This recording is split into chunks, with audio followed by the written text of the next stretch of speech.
My husband drained our retirement account for his mistress while I fought cancer. He spent our 15 years of savings on luxury hotels and diamond jewelry. For her. When he finally came home from their Aspen getaway, he found something that left him speechless. Not a broken wife begging him to stay, but a transformed home and the financial reckoning he never saw coming. The terminal diagnosis came on a Tuesday. Stage 3 breast cancer, the doctor had said, her voice gentle but firm. I'd need aggressive treatment, surgery, chemotherapy. My chances were good, but the road would be hard. Before we jump back in, tell us where you're tuning in from, and if this story touches you, make sure you're subscribed, because tomorrow I've saved something extra special for you. I remembered nodding, my mind already racing ahead to practical matters, insurance paperwork, medical leave from my job, how to tell my friends and family. But most of all, I thought about Dean, my husband of 17 years. My rock, the man who'd promised in sickness and in health. Don't worry, I told the doctor with a certainty I didn't truly feel. I have an amazing support system. That night, I sat at our kitchen island, a glass of untouched wine before me, waiting for Dean to come home so I could tell him. I'd rehearsed the words a dozen times. I'd even prepared for his shock, his fear, emotions I was still grappling with myself. What I hadn't prepared for was his distraction. Hey, Piper, he said as he rushed through the door, barely glancing my way. Sorry I'm late. Budget meeting. Ran long. He loosened his tie, dropped his briefcase by the door, breaking our long-standing rule about keeping the entryway clear, and headed straight for the fridge. I watched him, this familiar stranger, as he cracked open a beer and checked his phone. There was a time when he would have noticed immediately that something was wrong. He would have seen it in my eyes, in the rigid way I held my shoulders, in the untouched wine. I never left wine untouched. Dean, I said, my voice steadier than I expected. I need to talk to you. He glanced up, annoyed at first, then registering something in my tone. What's wrong? Is it your mom? No, it's me. I took a deep breath. I have cancer. Time seemed to stop as the words hung in the air between us. I watched his face, waiting for the shock, the concern, the rush of questions. Instead, what I saw was something entirely different. Something that would haunt me in the months to come. Relief. Brief, but unmistakable. As if I'd given him an unexpected gift. It was gone in an instant, replaced by what looked like appropriate concern, but I'd seen it. Something deep inside me, some primitive instinct for self-preservation, took note. Cancer? He repeated, setting down his phone at last. What? What kind? How serious? I told him everything the doctor had told me. Treatment options, success rates, the difficult months ahead. As I spoke, he moved around the island and put his arms around me, and for a moment, I felt like maybe I'd imagined that flash of relief. This was Dean, after all. My Dean. We'll get through this, he said, his voice muffled against my hair. I promise. I believed him, or I wanted to. That night, as I lay awake beside him, his breathing too measured, too controlled for real sleep, I made a promise to myself. I would fight this disease with everything I had. I would survive. Not just for me, but for us. For the life we'd built over 17 years of marriage. I didn't know then that I was already fighting two battles. One against the cancer growing, inside my body, and another against a betrayal I hadn't yet uncovered. The first signs were subtle. Dean started working late more often. Understandable, I thought, with the extra financial pressure my treatment would bring. Our health insurance was good, but not perfect. There would be out-of-pocket costs, unpaid leave to consider. Don't worry. About work, I told him one evening as he prepared to leave for what he claimed was an emergency client meeting. I can still handle some projects remotely during treatment. My consulting business had always been flexible, one of the reasons we'd decided not to have children. We'd prioritized career growth and financial security instead, building a substantial nest egg for early retirement. The mountain cabin we'd always dreamed of. The European tours we'd planned for our 50s. No, Dean said quickly. You focus on getting better. I've got everything under control. He kissed my forehead. Not my lips, I noticed. And headed out the door. 3 weeks into my chemotherapy, I discovered the first withdrawal. I was paying bills, a task that had always been mine in our marriage, when I noticed an alert from our bank. A transfer of $5,000 from our joint savings account to Dean's personal checking. Not unusual in itself. We moved money between accounts all the time. But the timing struck me as odd. We'd just paid the first round of medical bills the previous week. I shot him a quick text. Saw the transfer from savings. Everything okay? His response came suspiciously fast. Just moving some funds around for tax purposes. I'll explain later. But later never came. When I brought it up that evening, he launched into a complex explanation about tax liabilities and investment strategies that made my already chemo-foggy brain shut down. I let it go, trusting him as I always had with the more complex aspects of our finances. That was my first mistake. By the time I lost my hair, I'd also lost track of nearly $30,000 from our accounts. Each time I questioned a withdrawal, Dean had a ready explanation. Each time I chose to believe him. Fighting cancer took everything I had. I didn't have the energy to fight my husband, too. Then came the day I found the receipt. I was looking for a prescription that had been delivered while I was at treatment.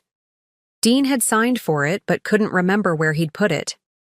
I searched his home office, rifling through the stack of papers on his desk.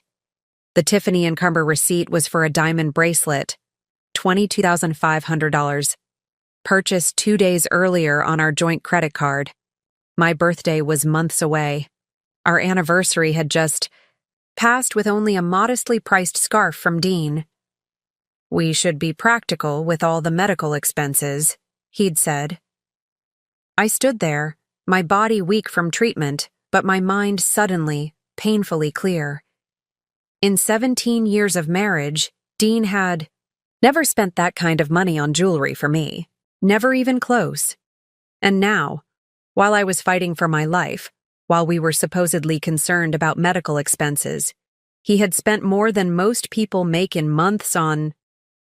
What? For whom? The questions crystallized in my mind with a clarity that had eluded me for weeks. I folded the receipt carefully and put it in my pocket.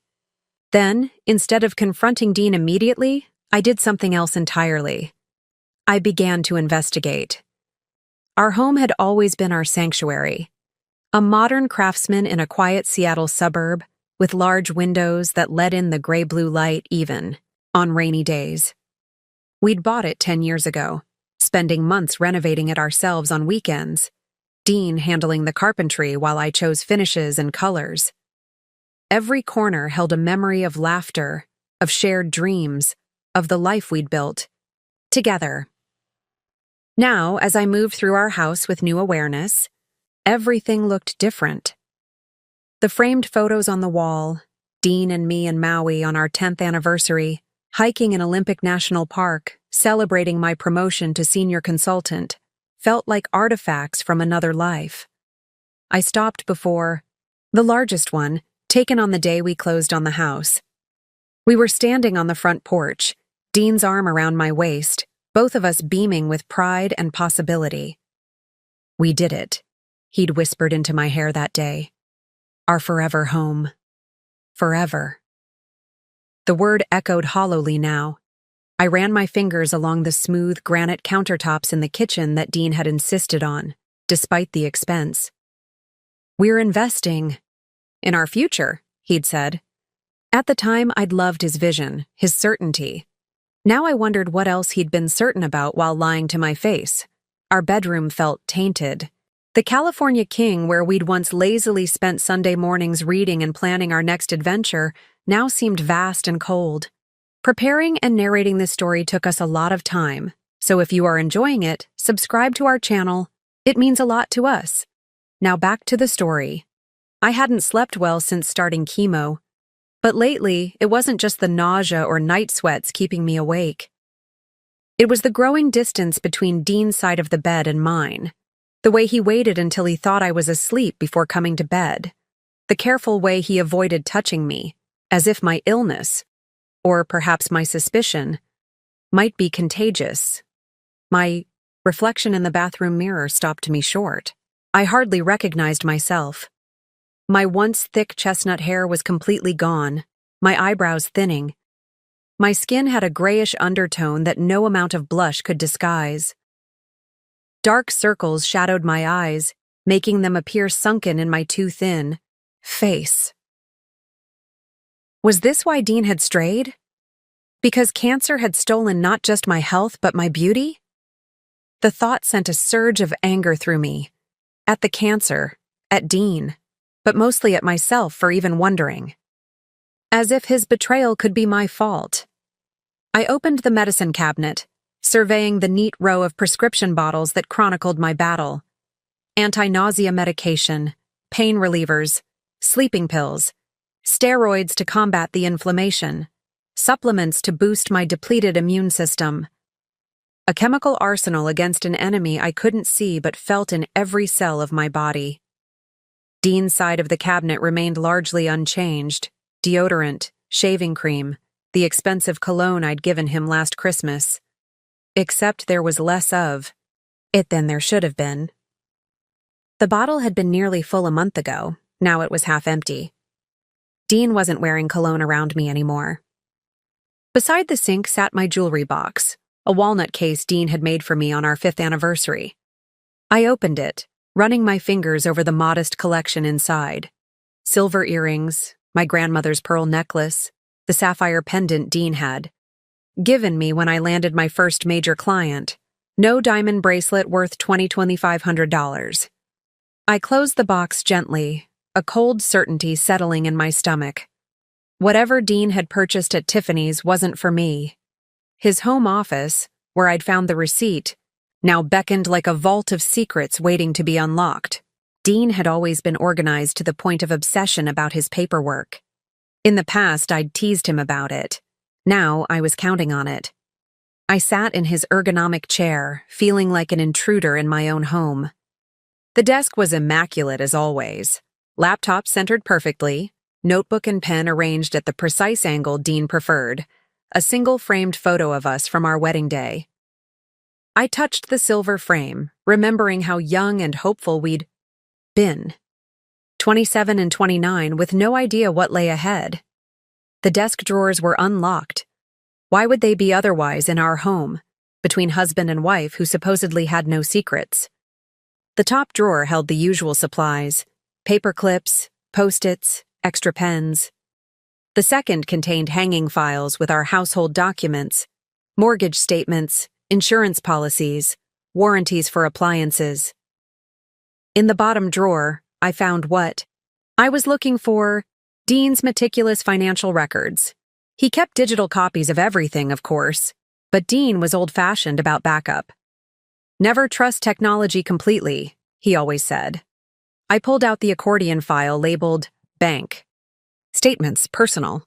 Inside were months of statements from his personal checking account, the one I knew about but rarely monitored, since we handled most expenses from our joint accounts. I'd always respected his financial independence, just as he'd respected mine. We each maintained small separate accounts alongside our substantial joint savings, or so I'd thought. The most recent statement confirmed the $5,000 transfer from our joint savings. But it also showed something else: an immediate outgoing transfer of $4,800 to another account, one I didn't recognize. The account holder's name was visible only as A. Monroe. My hands trembled slightly as I continued through the statements. The pattern was clear and devastating. For at least 6 months, since before my diagnosis, Dean had been moving money from our joint savings into his personal account, then immediately transferring most of it elsewhere. Small amounts at first, $500 here, $1,000 there. Amounts that wouldn't trigger my attention if I happened to check our joint savings. But after my diagnosis, the transfers had increased dramatically in both frequency and amount. In total, nearly $75,000 had gone to this mysterious A. Monroe. $75,000. Almost half of what we'd set aside for our retirement cabin. Money we'd saved carefully over 15 years of marriage, skipping vacations some years, taking on extra projects, always with that shared dream in mind.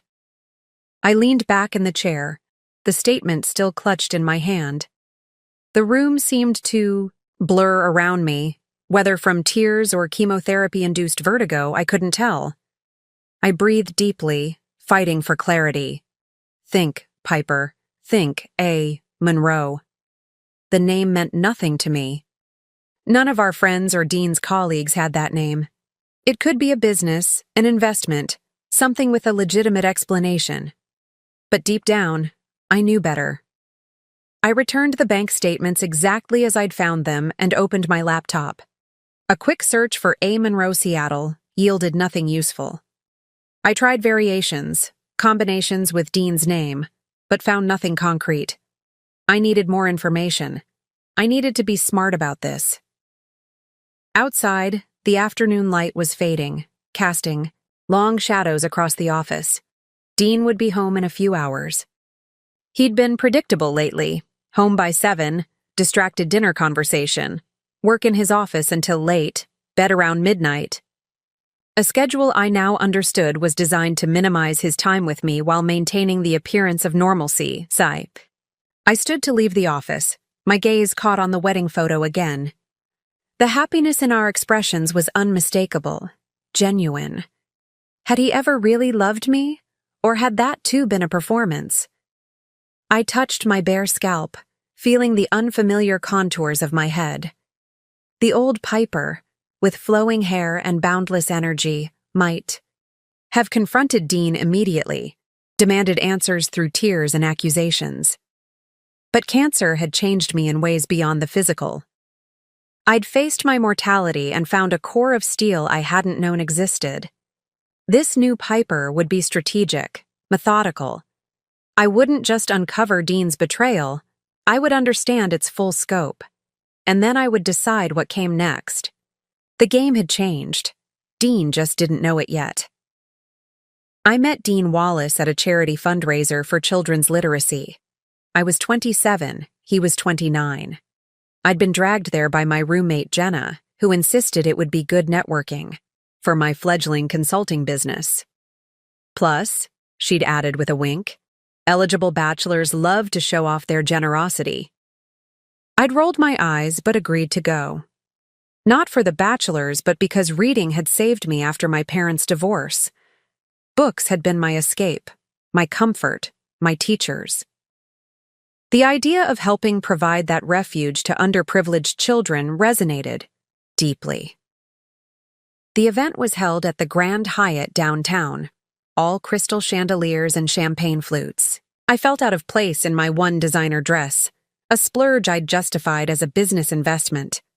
I was lingering near a display of children's artwork when someone appeared at my elbow. "That one's my favorite," a voice said, indicating a painting of a red rocket ship soaring above a blue planet. I turned to find a tall man in a perfectly tailored suit, his dark hair just beginning to show threads of silver at the temples. His eyes were the warm brown of aged whiskey, crinkled at the corners from smiling.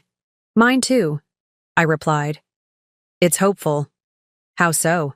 he asked, genuinely curious. The artist saw beyond their circumstances, beyond even Earth. They imagined adventure, exploration, possibility. I shrugged.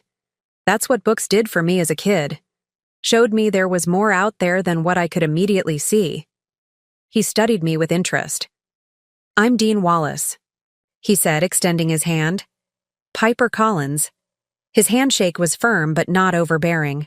When our hands parted, I felt a slight reluctance on both sides. "What brings you here tonight, Piper Collins, besides appreciating hopeful rocket ships?" I explained about my connection to literacy programs, and he shared that he was on the board of the foundation hosting the event. As an investment manager, he had both the financial means and the connections to make a significant impact. What should have been a brief conversation stretched into an hour, then two. We moved from children's art to our favorite books, our careers, our dreams.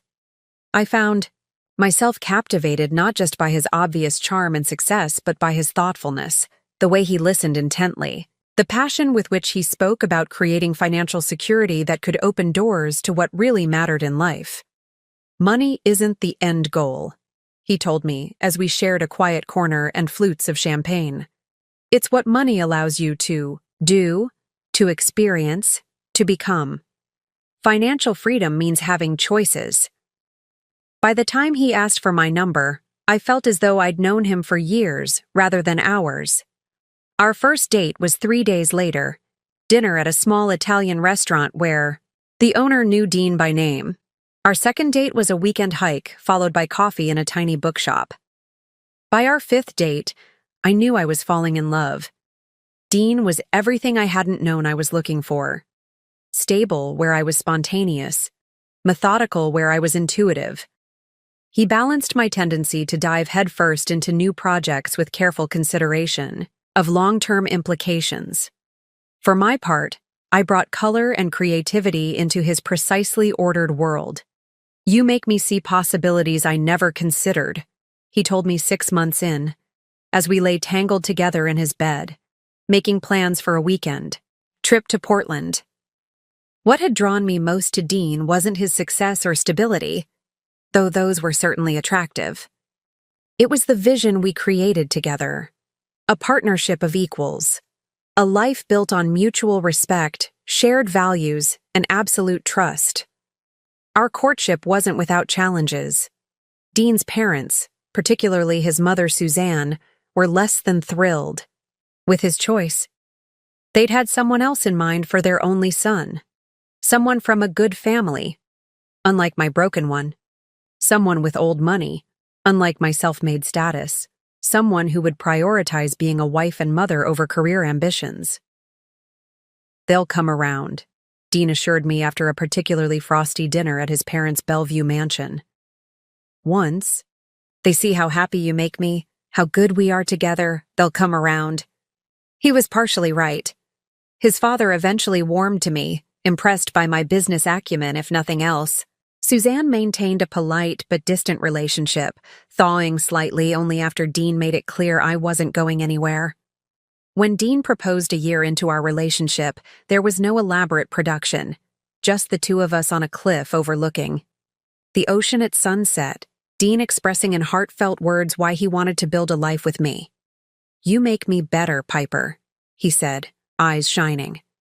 "You challenge me, support me, surprise me. I want 50, 60, 70 years of that. However many we can get." The ring was elegant, but not ostentatious, a solitaire diamond in a classic platinum setting. "I know you're not into flashy," he'd said as he slipped it onto my finger, "but I wanted something that would last forever, like us, forever." I'd believed him completely. Our wedding was small by Wallace family standards, but still larger than I would have preferred. 100 guests at a waterfront venue, strings of fairy lights reflecting off the bay, my best friends as bridesmaids, Dean's college roommates as groomsmen. I wore my mother's restored lace veil with a simple silk gown. Dean's eyes had filled with tears when he saw me walking down the aisle. "I promise to be your partner in all things," he vowed, "to support your dreams as fiercely as my own, to build a life of purpose and joy with you, to be honest, faithful, and true, all the days of my life." I'd repeated similar promises, meaning every word. The photographs from that day showed two people incandescent with love and certainty. We settled into married life with relative ease. We bought a starter home, a small 2-bedroom that we renovated on weekends. We established routines and traditions. Sunday morning coffee on the porch, summer hiking trips, Christmas Eve with my mother and stepfather, New Year's with Dean's family. My consulting business grew steadily. Dean climbed the ranks at his investment firm, eventually making partner. We moved to a larger home in a better neighborhood, the Craftsman we still lived in. We had discussions about children but ultimately decided they weren't for us. We were fulfilled by our careers, our relationships, our plans for early retirement and world travel. Some people need kids to give their lives meaning, Dean said one night as we discussed it for what would be the final time. We've found meaning in other ways. There's no rule book that says what makes a complete life. I'd agreed. Our life felt complete as it was. We were the couple that others looked to with envy. Successful, supportive, solid. The friends you called when your own relationship was in trouble, because Dean and Piper Wallace had figured out the secret to lasting happiness. Or so it seemed. Looking back, I wondered when the cracks had begun to form. Had they always been there, hairline fractures I'd chosen not to see? Or had something fundamental changed? 7 years into our marriage, Dean's firm merged with a larger company. The transition was stressful. Longer hours, more travel, increased pressure to perform. I'd supported him through it, taking on more household responsibilities, being understanding about canceled plans and distracted conversations. It's temporary, he'd assured me. Once things settle, we'll get back to normal. But normal shifted. Dean's new position came with higher compensation, but also higher expectations. Weekend work became common. Business trips stretched from 2 days to 4. Social events with clients and colleagues, events I was increasingly excluded from, became mandatory. Still, we adjusted. We were partners, after all. We communicated. We compromised. We recommitted to our shared goals. Financial independence by 50, the cabin in the mountains, traveling the world together. When Dean suggested we increase our savings rate, cutting back on some of the smaller luxuries we'd allowed ourselves, I agreed. Our dream was worth temporary sacrifices. We were playing the long game. I traced the timeline in my mind, trying to pinpoint when partnership had become pretense. When had Dean's late nights truly become suspicious? When had his distraction turned to disinterest? When had his touch become perfunctory, his kisses brief and dutiful? Had it been sudden or gradual? Had there been warning signs I'd missed, conversations we should have had but didn't? The Dean I'd fallen in love with, the man who listened intently, who valued honesty above all, who treated our partnership as sacred, would never have betrayed me. Especially not when I was fighting for my life, which meant either I'd never truly known him, or he had changed into someone I no longer recognized. As I sat in our living room, surrounded by photographs documenting our 17 years together, both possibilities felt unbearable. Before cancer, before betrayal, before doubt crept into the corners of our marriage, Dean and I had built something beautiful together. Those golden years deserved to be remembered, not just for the contrast they provided to my current reality, but because they had been real. The happiness we'd shared had been genuine, at least for me. The early years of our marriage formed the foundation of my trust in Dean. We approached life as a team, each decision carefully weighed against our shared values and long-term goals. I remembered the night we decided to buy our forever home. We'd been married for 7 years, both of our careers flourishing. We'd outgrown our starter house, but had been hesitant to take on a larger mortgage. That night, we spread our finances across the dining table, spreadsheets, investment reports, projections. "If we do this," Dean said, tapping the listing for the Craftsman, "we delay the cabin fund by about 3 years." I nodded, understanding the trade-off. But we'd be putting down roots in a community we love, in a house we could grow old in. Dean reached across the table, taking my hand. "When you put it that way..." His smile was warm, conspiratorial. "Partners in crime?" "Partners in everything," I'd replied. That was how we operated, transparent, thoughtful, united. Every major decision involved both of us, even when one had more expertise in a particular area. Dean respected my business instincts. I valued his financial acumen. There was no power imbalance, no hidden agendas, just two people walking through life side by side.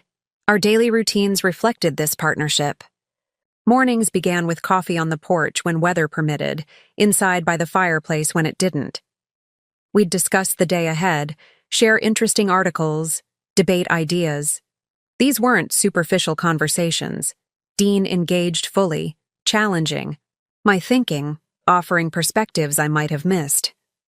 "That's why I married you," I told him once after he'd helped me work through a difficult client situation. "You see angles I don't." "That's why we work," he'd replied, pressing a kiss to my temple. Different lenses, same view. Weekends had a comfortable rhythm.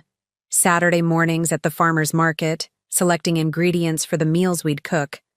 Together. Dean was the better cook, patient, precise, while I was the more experimental one. He taught me the importance of mise en place. I introduced him to flavor combinations he'd never considered. Sunday afternoons often found us working side by side in comfortable silence, Dean on investment research, me on client proposals. Occasionally, one of us would read something aloud, seeking the other's opinion. These quiet moments of shared concentration were as intimate as any other aspect of our relationship. We had inside jokes, secret language, small rituals that belonged only to us. The way Dean always held my coat for me to slip into, regardless of who else was present. The coffee he'd prepare exactly as I liked it. One sugar, splash of cream, appearing at my elbow when I was deep in work. The silly dance we'd do in the kitchen when good news arrived. Physical affection came naturally. Dean was never demonstrative in public, his reserved nature preventing grand gestures, but in private he was attentive, passionate. He knew my body as well as his own, could read my desires in the subtlest shifts of expression. Making love was sometimes playful, sometimes intense, but always connected. "I see you," he would whisper afterward, tracing patterns on my skin. 3 simple words that meant everything. Even our disagreements reflected mutual respect. We rarely raised our voices, focusing instead on understanding each other's perspective. Dean approached conflict methodically, laying out his thoughts in organized points. I was more emotionally expressive but equally committed to resolution. We had boundaries. No walking away angry, no personal attacks, no bringing up past mistakes that had already been addressed. The goal isn't winning, Dean would remind me when discussions became heated. It's finding our way forward together. Together. That had been the operative word for so many years. Together, we celebrated promotions and client wins. Together, we mourned when Dean's father passed away after a sudden heart attack. Together, we renovated our home room by room, Dean handling structural changes while I focused on design elements. Together, we planned our finances, setting aside funds for retirement, travel, eventual healthcare needs. "Most couples fight about money," my friend Monica once remarked. "How do you and Dean make it look so easy?" The answer had seemed simple then. Complete transparency. We're building toward the same future, so why would we hide anything from each other? Why indeed? Our social life was active but selective. We maintained close relationships with a small circle of friends, couples we'd known since before marriage, colleagues who had become personal friends, neighbors who shared our interests. Dinner parties at our home were legendary among our group. Dean's, perfect steaks, my signature cocktails, conversation that flowed as easily as the wine. Each anniversary brought thoughtful gifts and new adventures. For our 5th, Dean surprised me with a hot air balloon ride at sunrise, followed by champagne breakfast. For our 10th, we renewed our vows in a private ceremony on the same cliff, where he'd proposed, followed by a 2-week trip to Italy.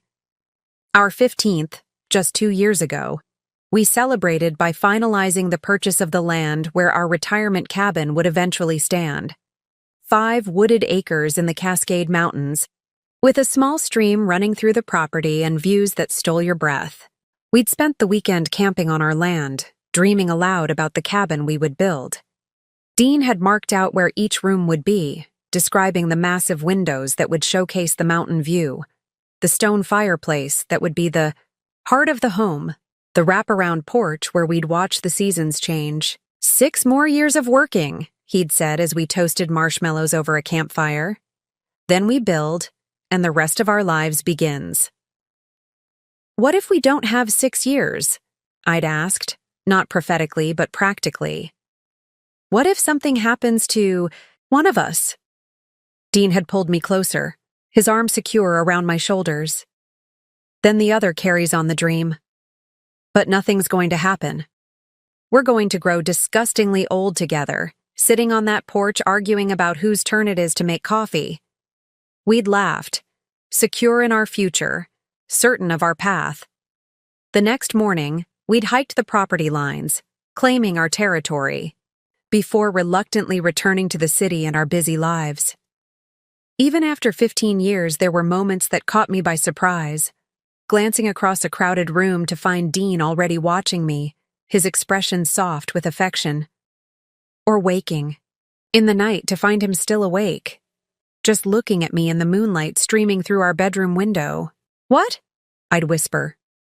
"Just memorizing you," he'd reply. "Still can't believe my luck."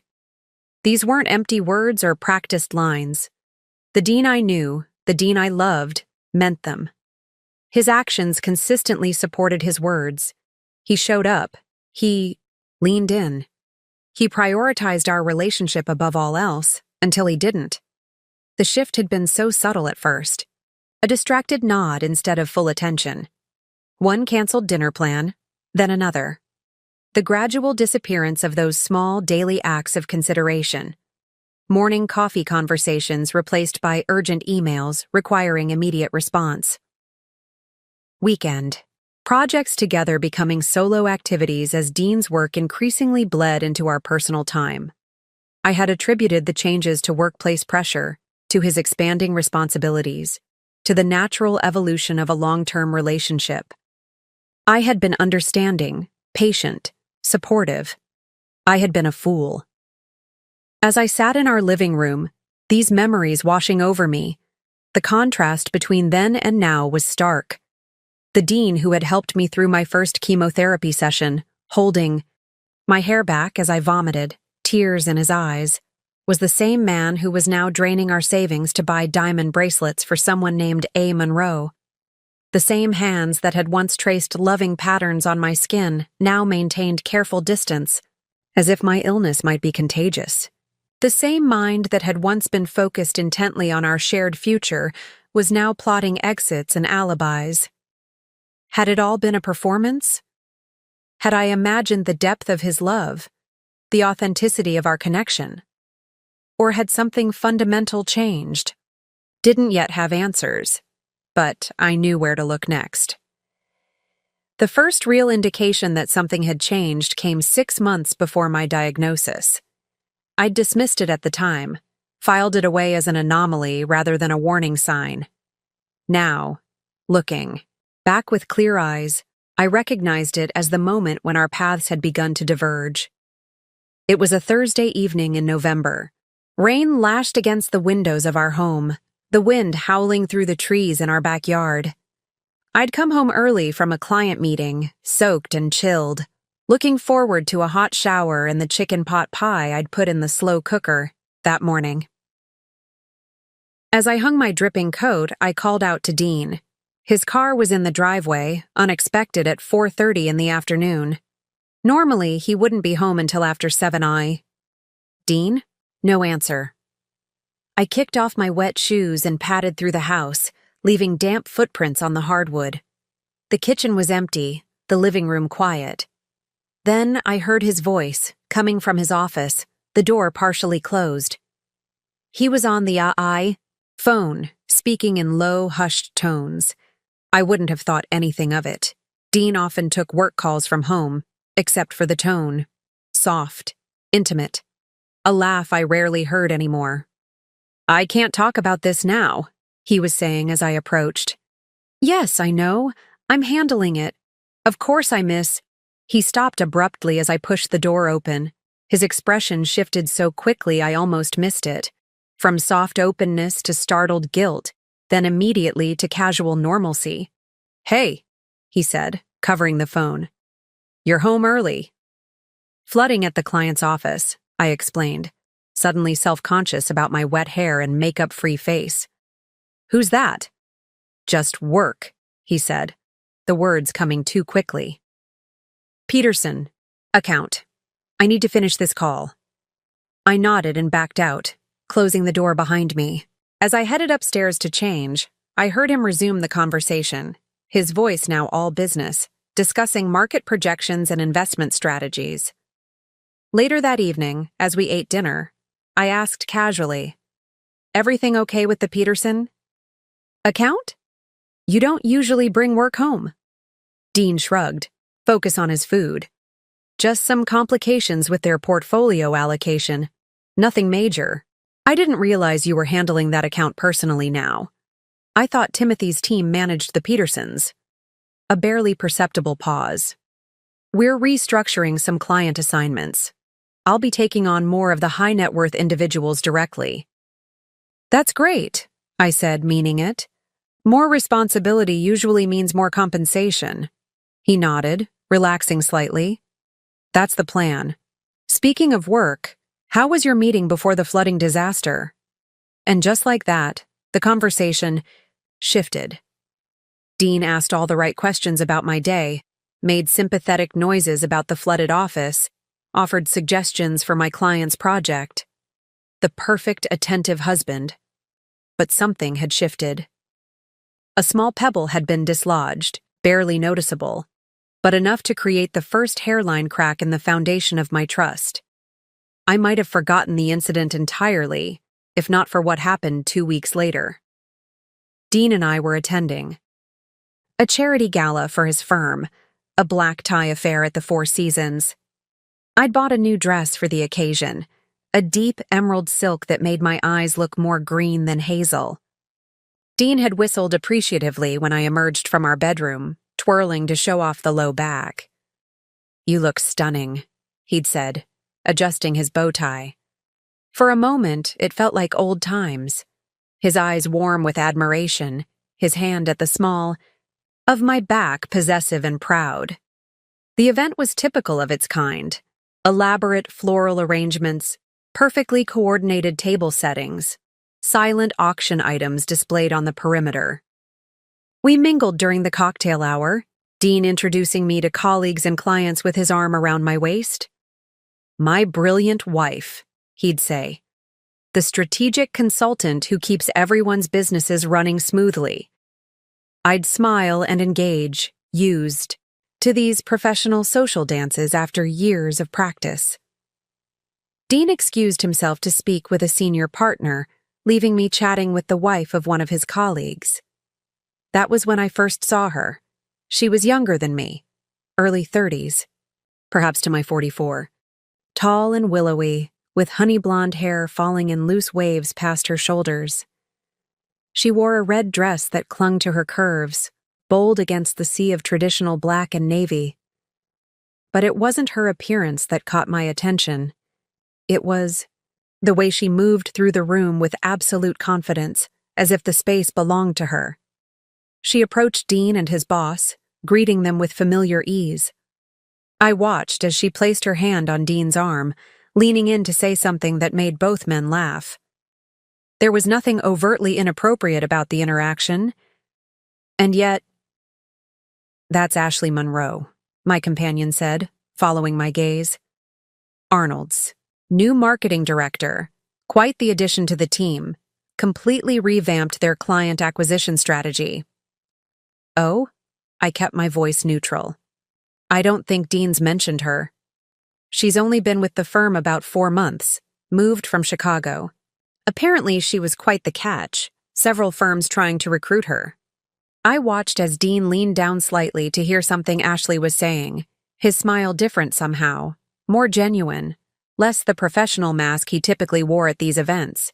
The senior partner was called away, leaving them alone, and I saw Dean check his watch, say something to Ashley, and then they both glanced around the room before walking toward the terrace doors. "Excuse me," I said to my companion. "I need to find my husband." I made my way across the crowded ballroom, smiling and nodding at familiar faces. But by the time I reached the terrace doors, there was no sign of Dean or Ashley.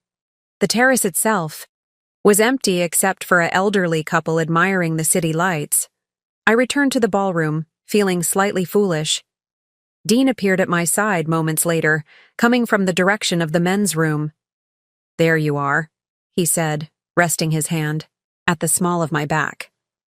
"They're about to start seating for dinner." Throughout the meal, I found my gaze drawn repeatedly to Ashley Monroe, seated at a table across the room. She caught me looking once and smiled politely before turning her attention back to her dinner companion. Nothing in her manner suggested anything untoward. Yet the unease that had begun with that phone call settled more firmly into my consciousness. Dean was attentive throughout dinner, refilling my wine glass, asking if I was warm enough in the aggressively air-conditioned ballroom, his hand occasionally resting on my knee under the table.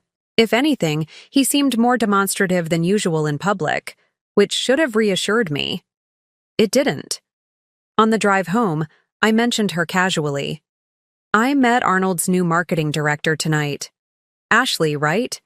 She seems very confident." Dean's hands tightened slightly on the steering wheel. "Ashley Monroe. Yes, she's been a great addition to the team. Brought in 3 major clients already. She seems quite friendly with everyone already." "That's her job," Dean said, a slight edge to his voice. "Building relationships is what marketing directors do." "Of course," I agreed. "I just meant she seems to have integrated well for being so new." Dean changed the subject, asking what I thought of the gala's silent auction items. I let him, filing away his reaction for future reference. Over the next few months, Ashley Monroe's name came up occasionally in Dean's work stories. Always professional, always in a group context. Nothing that would raise suspicions on its own. But combined with other small changes in Dean's behavior, a pattern was emerging that I could no longer ignore. The changes accelerated in the months that followed. Small shifts in Dean's behavior accumulated like snowflakes, insignificant individually, but together forming an unmistakable blanket of distance between us.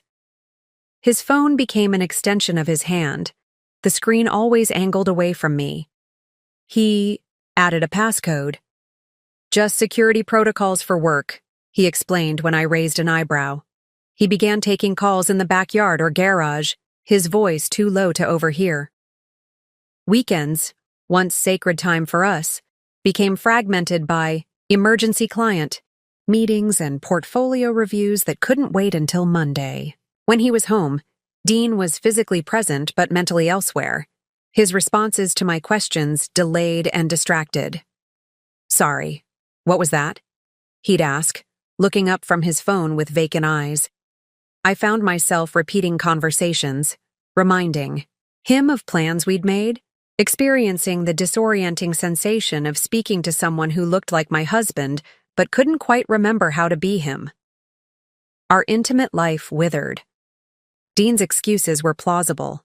Stress, exhaustion, early meetings the next day. But the pattern was unmistakable.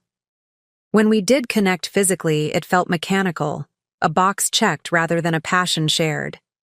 He no longer looked into my eyes, no longer whispered my name. Afterward, he would roll away quickly, claiming he was too warm or needed to check something for work. I began keeping a mental inventory of these changes, questioning my own perceptions. Was I being paranoid? Overly sensitive? Was this simply what happened in long-term marriages? The slow cooling of passion? The gradual drift into parallel lives?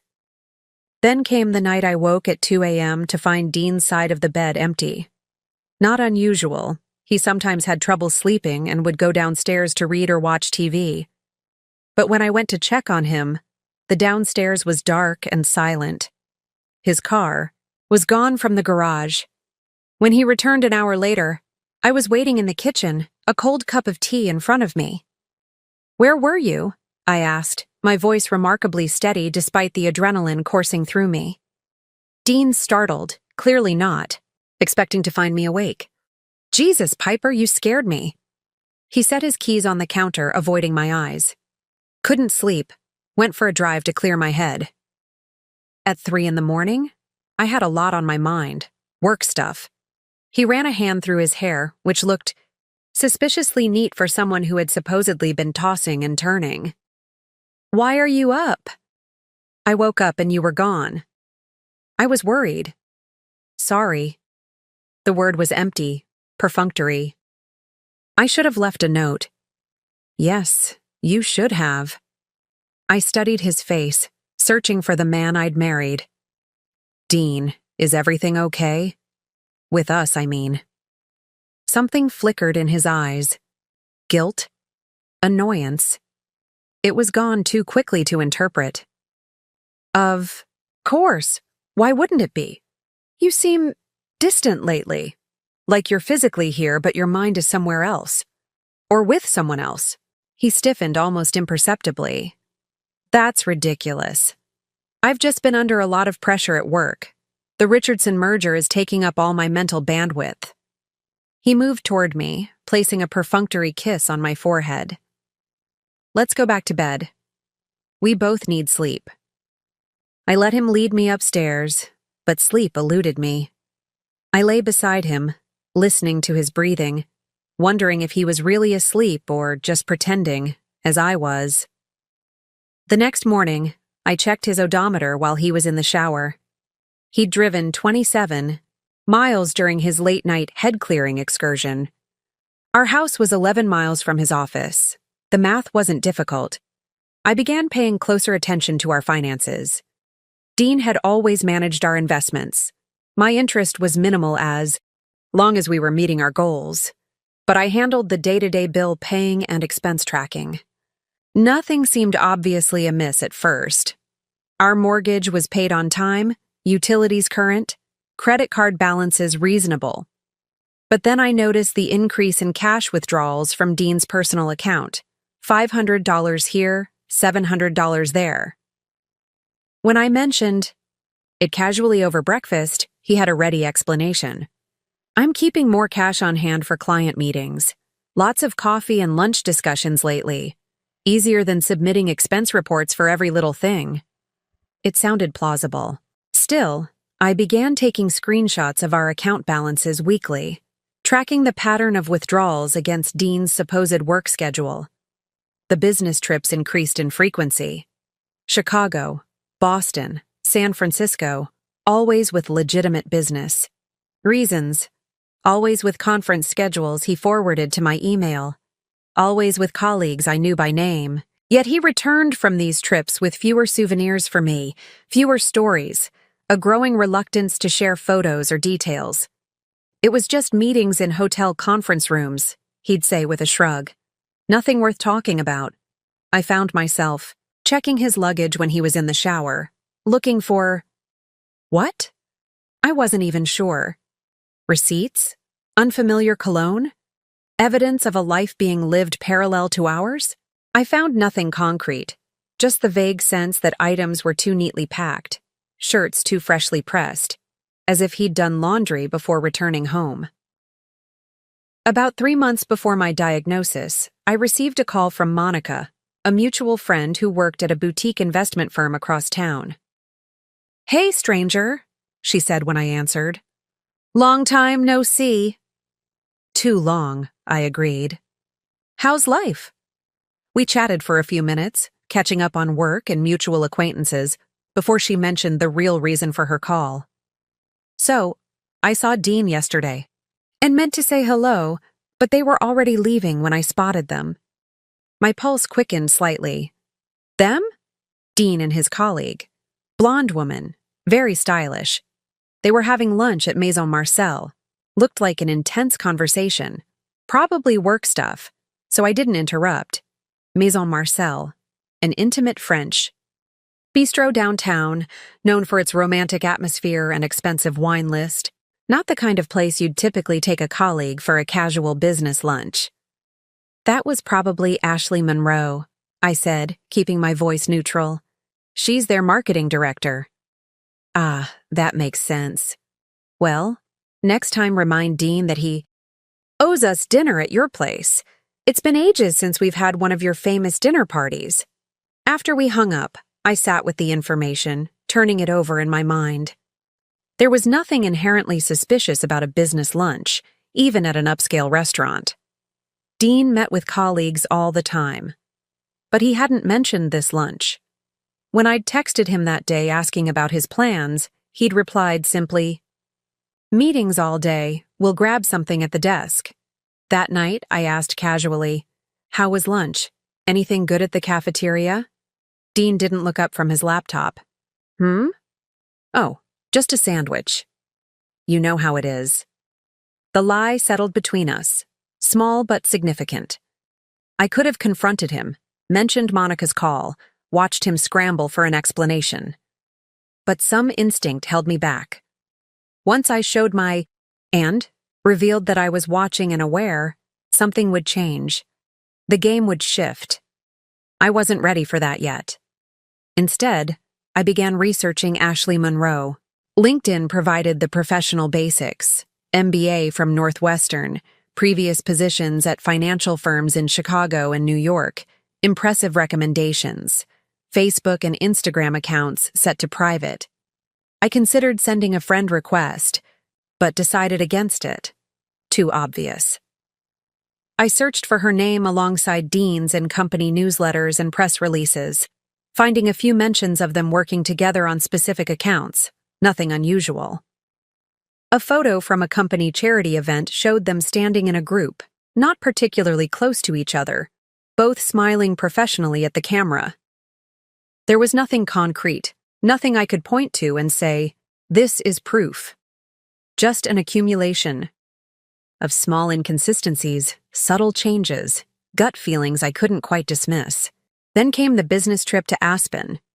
3 days in February, supposedly for a conference on wealth management strategies for high-net-worth clients. Dean showed me the agenda, the flight confirmation, the hotel reservation.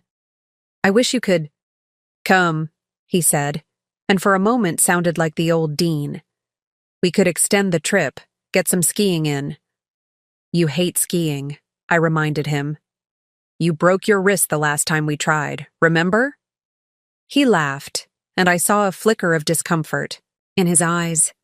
"Right, well, maybe just enjoy the mountain views then." "Next time," I said. "I've got that big project for the tech startup, remember? The timeline's too tight for me to get away." "Right," he echoed. "Next time." While he was gone, I immersed myself in work, trying to ignore the hollow feeling in our home, the absence that felt more significant than it should have for a routine business trip. I checked his location occasionally through our shared family account. The blue dot remained in Aspen, moving between the hotel and conference center as expected. The day before he was due to return, I received a call from my doctor's office. They had an opening for the follow-up to discuss my mammogram results. Could I come in tomorrow morning? I agreed, making a mental note to tell Dean when he called that evening. But he didn't call. A text came instead. "Long day of sessions. Heading to dinner with the team. Talk tomorrow." The next morning, I sat in the sterile examination room alone as the doctor explained that they'd found concerning calcifications, that a biopsy was needed, that we shouldn't panic but should prepare for the possibility of unwelcome news. I nodded, asked appropriate questions, scheduled the biopsy. Then I sat in my car in the hospital parking garage and called Dean. No answer. I sent a text. "Need to talk when you get home. Important." His reply came an hour later. "Landing at 2. We'll be home by 4. I waited, the weight of potential bad news, and growing suspicion creating a pressure in my chest that made it difficult to breathe. At 4:30, I heard his key in the lock. He entered carrying his suitcase and a small gift bag. "Sorry I'm late," he said, setting down his things. "The Uber got stuck in traffic." He handed me the gift bag. "Brought you something." Inside was a small box of gourmet chocolates with the name of an Aspen confectioner on the lid. A safe, impersonal gift that could have been purchased in the airport. I set it aside. "We need to talk," I said. "We need to talk," I said, my voice steadier than I felt. Dean set his carry-on by the stairs, his expression shifting from distracted to concerned. "What's wrong? Did something happen with your client?" "I went to the doctor this morning," I said, watching his face carefully. "They found something on my mammogram. I need a biopsy." Dean's face paled. He crossed the room in 3 quick strides, sitting beside me on the couch. "A biopsy? Piper, why didn't you call me right away?" "I did," I replied simply. "You didn't. Answer." He looked away briefly, pulling out his phone. "I had it on silent during the flight. I see your call now." He reached for my hand. "What did the doctor say exactly?" I repeated what I'd been told: suspicious calcifications, need for further testing, the statistical likelihood of various outcomes. As I spoke, Dean's expression grew increasingly troubled. He squeezed my hand, asked appropriate questions, promised we would face this together. For a moment, he seemed entirely present, entirely mine, the man I had married, the partner I had trusted with my life. "When is the biopsy scheduled?" he asked. "Next Thursday." "I'll be there," he said firmly. "I'll clear my schedule completely." I nodded, wanting to believe him. "How was Aspen?" The transition was abrupt, and I saw him recalibrate. "Productive. Good sessions on portfolio diversification in volatile markets." He attempted a smile. "Nothing you'd find interesting." "Did the whole team go?" I asked casually. Dean stood, moving toward the kitchen. "Most of the senior staff. Do you want some tea? You look cold." "Was Ashley there?" He paused, one hand on the kettle. "Ashley? Yes, of course. She organized the client dinner." His tone was carefully neutral. "Why do you ask?" I shrugged. "Just curious. You've mentioned her involvement in these conferences before." Dean busied himself with the tea, his back to me. "She's good at her job, creates the right atmosphere for client engagement." "I'm sure she does," I thought, but said nothing more on the subject. Instead, I steered the conversation back to my medical situation, watching as Dean slipped back into the role of concerned husband. He was good at it, attentive, reassuring, appropriately worried without being overwhelming. If I hadn't been looking for the performance, I might have missed it entirely. That night, as Dean showered, I checked his suitcase. The clothes were neatly packed, as always, but something caught my eye. A receipt tucked into an inner pocket. I slipped it out quietly. The Four Seasons Aspen. A room service bill for 2, champagne, strawberries, 2 breakfast orders. Dean's name, his corporate card number. I took a photo with my phone, then returned the receipt exactly as I'd found it. My hands were steady, my breathing controlled. I felt strangely calm, as if I were observing someone else's marriage disintegrating, someone else's husband betraying her on the eve of a potential cancer diagnosis. The shower stopped. I moved to the bed, my phone hidden beneath my pillow, and picked up a book I had no intention of reading. Dean emerged in a cloud of steam, a towel wrapped around his waist, another rubbing through his damp hair. "Water pressure's still not right," he commented, as if we were having a normal evening, as if my world wasn't collapsing around me. "I'll call the plumber tomorrow," I replied automatically. Dean dropped his towels, dressed in his usual sleep pants, and slid into bed beside me.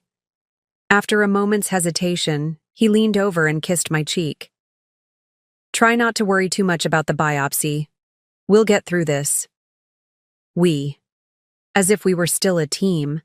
As if he hadn't been sharing champagne and strawberries with another woman while I scheduled a test to determine if I had cancer. Good night, Dean, I said, turning off my bedside lamp. In the darkness, I listened to his breathing, waiting for it to deepen into sleep. When I was certain he wouldn't wake, I slipped from the bed and padded silently to his office. The desktop computer was password protected, but I knew the code: Dean's father's birthday followed by his mother's, a combination he'd used for years. Inside, I found what I was looking for in his email: a folder labeled AM Projects that contained nothing related to actual work. Instead, I found months of correspondence between Dean and Ashley. Professional at first, then gradually more personal. Inside jokes, late-night messages, plans for meetings that never appeared on his official calendar, references to our special place and next time. No explicit declarations of love, nothing so obvious, but the growing intimacy was unmistakable. And then I found the photos. Not sexual, but personal. Ashley sitting on a hotel balcony wrapped in what appeared to be a man's dress shirt, mountains, visible in the background. Ashley smiling over a glass of wine in a restaurant I didn't recognize. Ashley sleeping, her blonde hair spread across a pillow, her bare shoulder just visible at the edge of the frame. The last email was dated yesterday. Missing you already. Back to reality tomorrow. A. I closed the folder, erased my browsing history, and shut down the computer. Back in our bedroom, Dean slept peacefully, one arm flung across what should have been my side of the bed. I stood watching him, this stranger I had loved for 17 years, and felt something crumble inside me. The last tendrils of doubt, perhaps. Or maybe it was hope. Hope that I had been wrong, hope that there was an explanation, hope that my marriage wasn't ending just as my health was being threatened. I retrieved my phone and the evidence I'd collected, then moved to the guest bedroom. Sleep was impossible, but I wouldn't spend another night beside a liar. In the morning, Dean found me in the kitchen, already dressed, a cup of coffee cooling in front of me. He hesitated in the doorway, clearly, noting my reddened eyes, my resolve. "You weren't in bed," he said, a question in his tone. "No," I agreed. "I wasn't." "Piper, if you're worried about the biopsy, I know about Ashley." I cut him off, my voice hollow. "I know about Aspen. I know about the room service for 2, the photos, the emails, all of it." Dean froze, his face draining of color. For a long moment, he said nothing, and in his silence, I heard everything. It's not what you're thinking," he finally managed, the words weak even to his own ears. "Isn't it?" I pushed the room service receipt across the counter toward him. "Champagne and strawberries, Dean? While I was here scheduling a biopsy?" He swallowed hard, his hands gripping the edge of the counter. "Piper, please. Let me explain." "I think you've done enough explaining." I stood, no longer able to bear the sight of him. "I have cancer. The doctor called last night after you were asleep. The radiologist reviewed my images again and is confident enough to say it without waiting for the biopsy. Stage 3 breast cancer." Dean's face crumpled. "Oh God, Piper." I held up a hand, stopping him. "I need to focus on getting well. I can't fight cancer and your betrayal at the same time." "Please," he whispered, reaching for me. "We can work through this. I'll end it, I swear. It was a mistake. A stupid, terrible mistake." I stepped back from his touch. "Which part was the mistake, Dean? Starting the affair or continuing it after you knew I might be sick? Or maybe the mistake was spending our retirement savings on your girlfriend while telling me we needed to cut back on expenses because of potential medical bills?" His eyes widened in shock. "What are you talking about?" "Don't," I said sharply. "Don't insult me by lying anymore. I've seen the transfers to her account. A. Monroe. I've seen the Tiffany receipt for the bracelet you bought her. I know what you've done with our money, our future." Dean sank onto a kitchen stool, his defenses crumbling. I was going to replace it, he said weakly. It was temporary. A bitter laugh escaped me. Just like your marriage vows? His head snapped up, eyes pleading. Piper, I still love you. This thing with Ashley, it's not serious, it's just, how much have you given her, Dean? How much of our savings is gone? He looked away, unable to meet my gaze. I don't know exactly. I do, I said coldly. $75,000. So far. That we were supposed to be saving for medical emergencies, like cancer. Dean buried his face in his hands. I'll get it back. I'll work extra, take on more clients. We'll still have the retirement we planned, I promise. There is no we anymore, I said, my voice breaking for the first time. You made sure of that. The days following my confrontation with Dean took on a surreal quality. We moved through our home like ghosts, careful not to occupy the same space, speaking only when absolutely necessary. Dean slept in the guest room without being asked. I locked the bedroom door anyway. My diagnosis was confirmed officially by the biopsy Dean had promised to attend but didn't. He sent a text an hour before claiming an unavoidable client emergency. I sat alone as the doctor explained treatment options, prognosis statistics, and next steps. I took notes in the leather-bound journal Dean had given me for our anniversary 3 years ago, my handwriting precise and steady despite the storm raging inside me. Stage 3 invasive ductal carcinoma. Aggressive but treatable. Surgery recommended, followed by chemotherapy and radiation. I listened and nodded, asked questions about survival rates and side effects, scheduled appointments with specialists. I was surprisingly calm, as if the betrayal of my husband had numbed me to all other catastrophes. In the parking lot afterward, I called Jenna, my oldest friend. I need a lawyer, I said without preamble. Someone who specializes in high-asset divorces. There was a brief silence. Piper, what's happened? Dean's having an affair. He's spent $75,000 of our savings on his mistress. And I have cancer. Another silence, longer this time. I'll be at your house in an hour. True to her word, Jenna arrived with takeout food I couldn't eat, a bottle of wine I couldn't drink due to my new medications, and the name of the best divorce attorney in Seattle. Calvin Friedman, she said, writing down the contact information. He's ruthless but fair, and he knows the financial industry inside out. His ex-wife was actually Mark's college roommate, which is how I know him. I clutched the paper like a lifeline. I need to be smart about this, Jenna. I can't afford to make emotional decisions. She studied me carefully. Are you sure about divorce? Sometimes people make mistakes, especially when facing mortality. He was seeing her before. My diagnosis, I cut in. And he continued after he knew I was sick. He spent our savings, money we set aside for emergencies for our future, on hotel rooms and jewelry for her while I was scheduling cancer treatments. My voice remained eerily calm. This isn't a mistake. It's who he is now. Jenna reached, across the table, squeezing my hand. Then we'll make sure you get everything you deserve. I met with Calvin Friedman the following day. His office occupied the top floor of a downtown high-rise, with views of Elliott Bay that would have been breathtaking under different circumstances.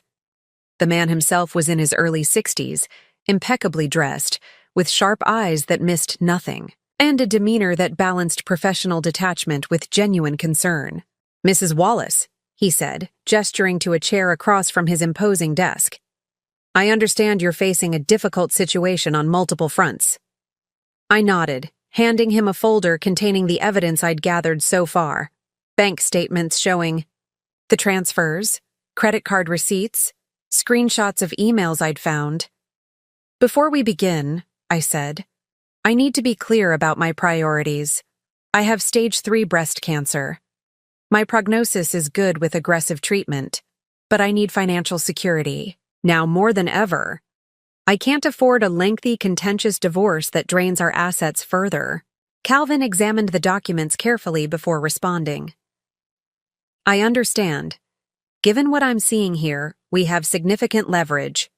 Mr. Wallace has breached his fiduciary duty to your marriage by diverting substantial marital assets for personal use, specifically, his extramarital affair.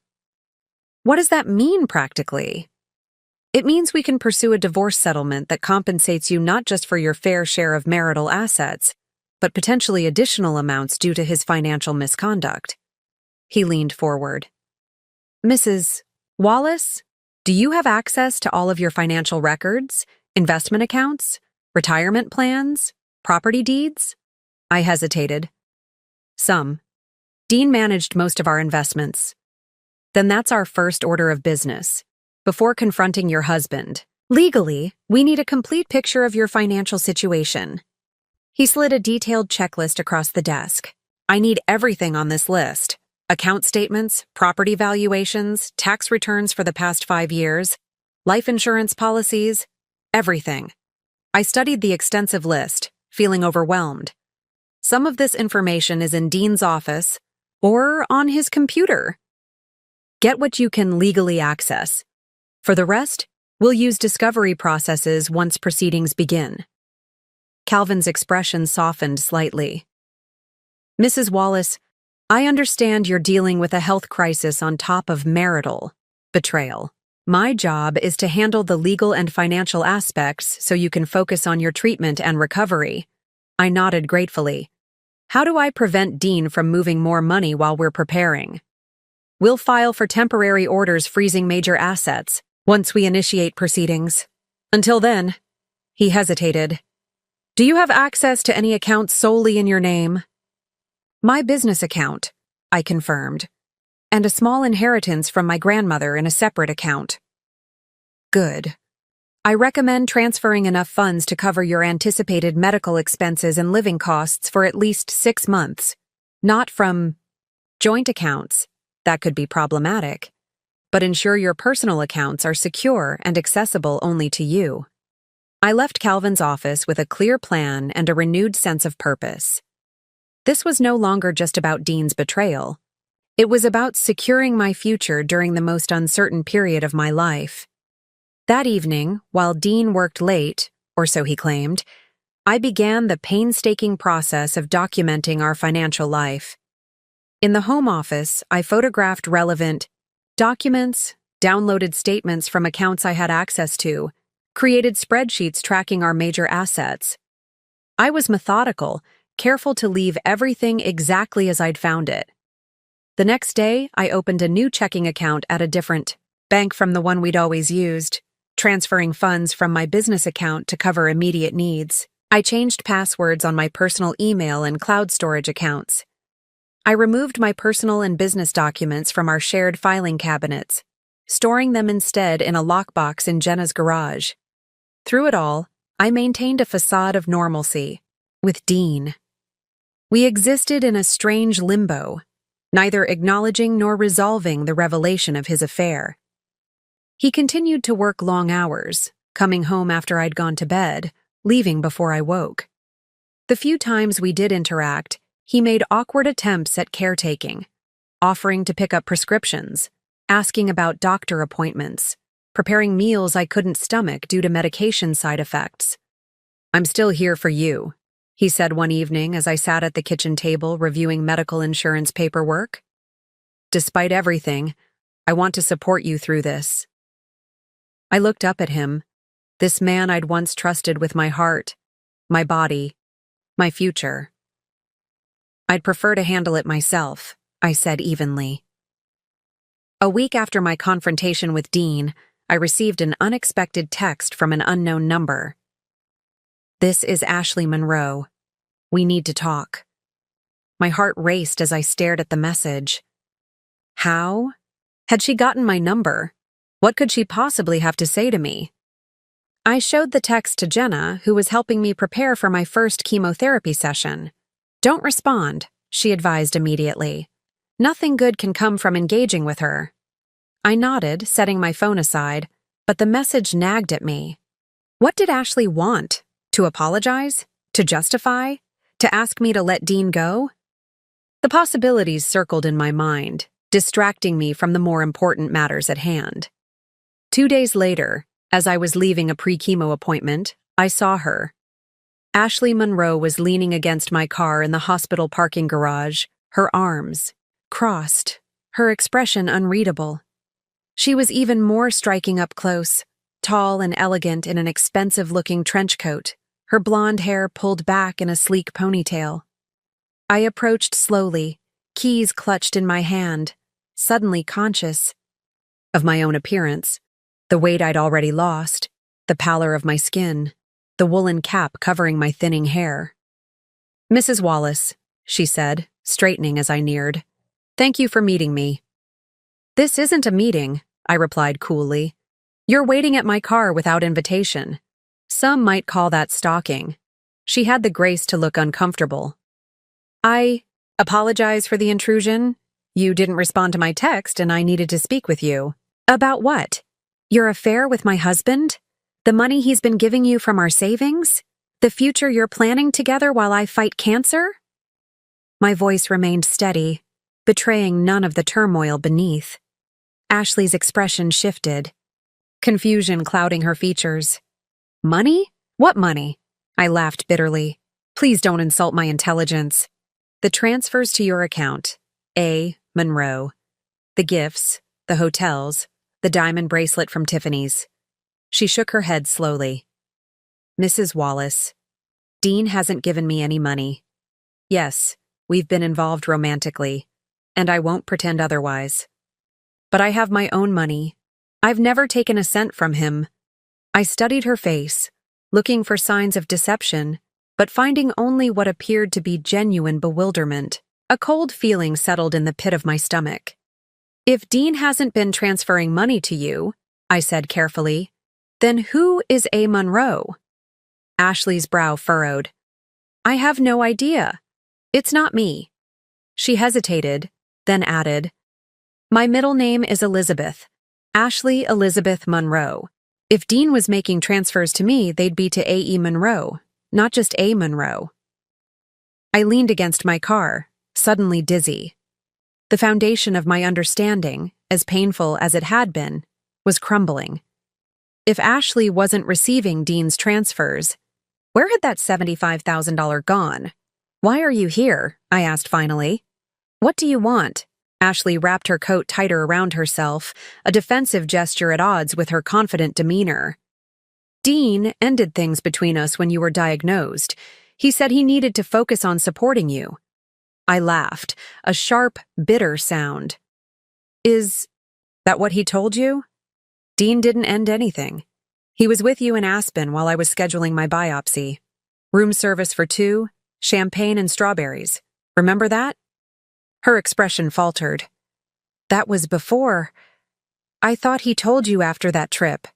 He said he couldn't see me anymore. That you needed him.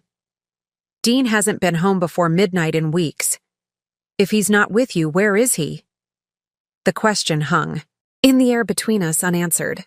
Ashley looked genuinely shaken. "I assumed he was with you at doctor's appointments, treatment consultations." "He's missed every appointment," I said flatly. "Every single one." We stared at each other, two women trying to reconcile conflicting versions of the same man. Despite everything, I felt a bizarre moment of connection with her. We had both been deceived, though in very different ways. "I'm sorry," Ashley said finally, "for the affair, for approaching you like this. I just needed to know if he was telling the truth about ending things to be with you. I guess I have my answer." As she turned to leave, I called after her. "Wait, this A. Monroe, do you know anyone with that name? A sibling? A cousin?" She paused, thinking. "No one close. My father had a sister named Anna Monroe, but she died years ago." She studied my face. "Why? How much money are we talking about?" $75,000. So far, Ashley's eyes widened. "And you thought it was going to me? Mrs. Wallace?" "Piper," I corrected automatically. "Piper. I don't know where that money is going, but it's not to me. I have my own career, my own income. I don't need Dean's money." Just his attention, I couldn't help but add. She had the grace to look ashamed. I don't expect you to believe me, but I didn't know how serious your health situation was. Dean told me you were having some tests, but that it was probably nothing. When I found out you had cancer, she shook her head. That's when I ended it. You ended it? This revelation hit like a physical blow. Dean had lied about that too, 3 weeks ago. He didn't tell you? Ashley looked genuinely surprised. He begged me to reconsider, said he'd leave you after you recovered, that he just needed time. My mind reeled with this new information. Dean, begging another woman to continue their affair while promising to leave me once I recovered from cancer. The depth of his betrayal expanded like a dark hole, bottomless and consuming. I need to go, I said, my voice suddenly distant in my own ears. Please don't contact me again. Ashley nodded and walked away, her heels clicking against the concrete of the parking garage, the sound echoing like the final notes of a finished symphony. I sat in my car for a long time, unable to drive, trying to process this new reality. Dean had been lying to everyone, to me, to Ashley, perhaps even to himself. And the money, that significant slice of our savings, had disappeared to someone or something I knew nothing about. By the time I arrived home, a new determination had taken hold. I needed answers, and I needed a plan, not just for uncovering the truth, but for protecting myself in its aftermath. I called Calvin Friedman from my car. I need a forensic accountant, I said when he answered. The situation is more complicated than I thought.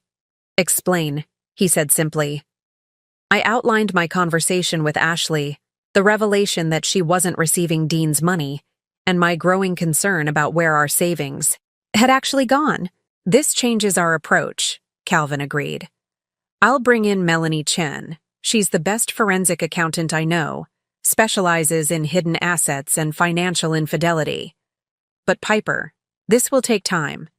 If Dean is hiding money beyond an affair, we may be looking at more complex issues. Gambling, investments gone bad, possibly even illegal activities. The possibilities made my stomach clench. How soon can she start? I'll call her today. In the meantime, continue gathering what information you can, but be careful.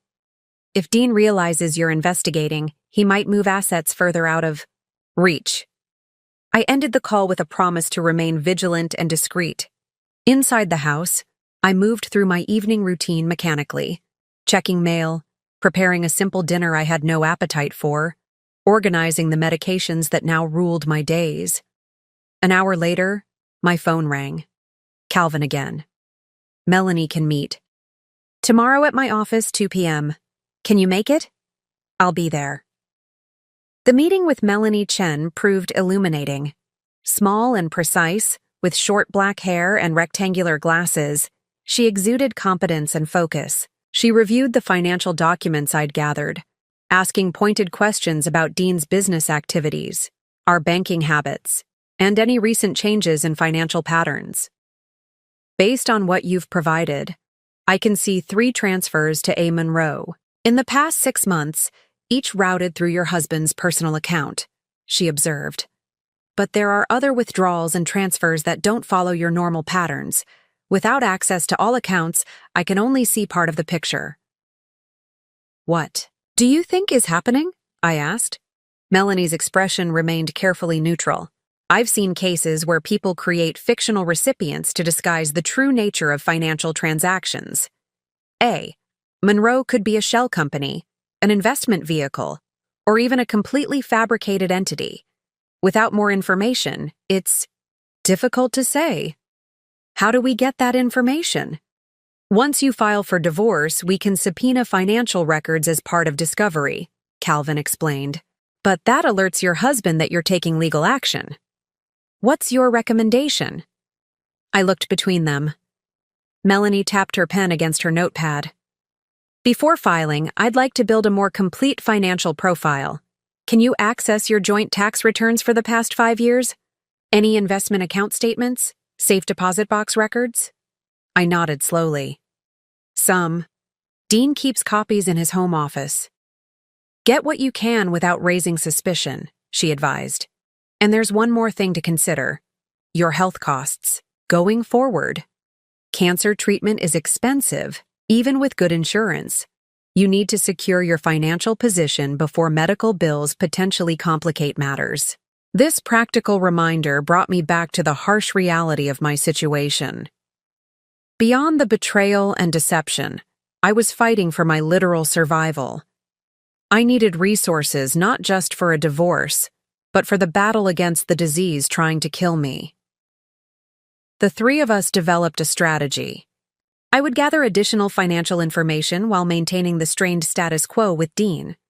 Melanie would analyze what I could provide, building a preliminary financial picture. Calvin would prepare divorce filings but hold them until we had a clearer understanding of our financial position. What about my cancer treatments? I asked. The first chemotherapy session is scheduled for next week. I can't delay medical care while we sort out this mess. Use your health insurance as usual, Calvin advised. Document all medical expenses meticulously. If Dean is the primary policyholder, we'll address continuous coverage in the divorce agreement. Left their office with a detailed task list and a strange sense of relief. The uncertainty remained, but now I had direction, professional support, and a plan forming, not just for uncovering Dean's deception, but for securing my future regardless of what that deception entailed. That evening, I sat in our bedroom reviewing the notes I'd made, creating a checklist of documents to locate and photograph. My thoughts kept returning to that name, A. Monroe. Who or what was it? And why was Dean channeling our savings there? My first chemotherapy session loomed just days away. I'd made arrangements for Jenna to drive me, Dean had offered, but I'd refused, unable to stomach the thought of depending on him for something so vital. The timing felt almost surreal, as my body prepared to be flooded with drugs designed to kill the cancer cells threatening my life. My mind was equally consumed with neutralizing the threat Dean's actions posed to my future. When I heard his key in the lock that night, something had shifted inside me. The shock and pain of discovery had crystallized into cold, clear purpose. I wasn't just fighting cancer. I was fighting for justice, for security, for the life I deserved after Dean's betrayal, and I intended to win both battles. The morning of EE, my first chemotherapy session dawned cool and misty, typical Seattle weather that matched my state of mind. I'd barely slept, my thoughts cycling between anxiety about the treatment and determination to continue my financial investigation. Dean had left for work early, or so he claimed, after an awkward exchange in the kitchen. I can still take you.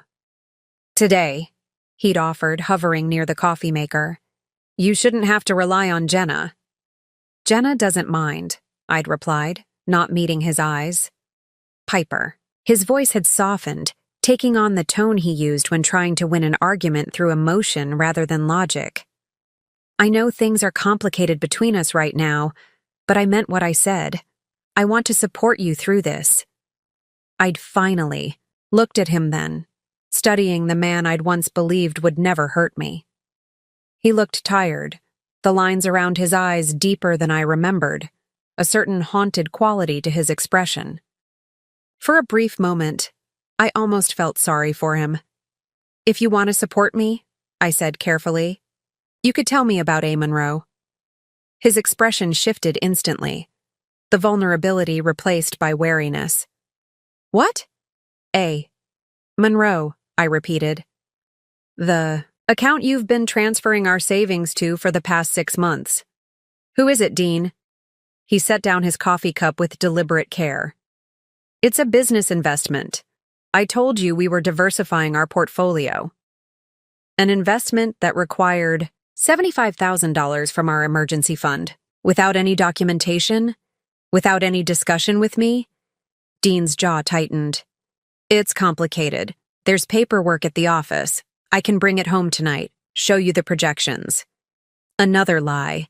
I could see it in the way he couldn't quite meet my eyes. in the slight twitch at the corner of his mouth. I'd been married to this man for 17 years. I knew his tells. "Don't bother," I said, turning away. "I have more important things to worry about today." He'd left shortly after, promising to check in later. I'd nodded without responding, focusing instead on preparing for the day ahead.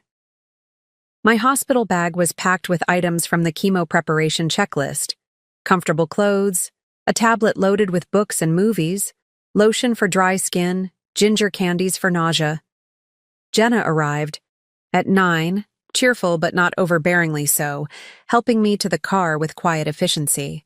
"How are you feeling?" she asked as we pulled away from the house. "Oddly calm," I admitted. "Like I'm watching someone else's life." She nodded, understanding. "Dissociation is a normal response to trauma, and you're dealing with two massive traumas." Simultaneously, I turned to look at her, grateful for her steady presence.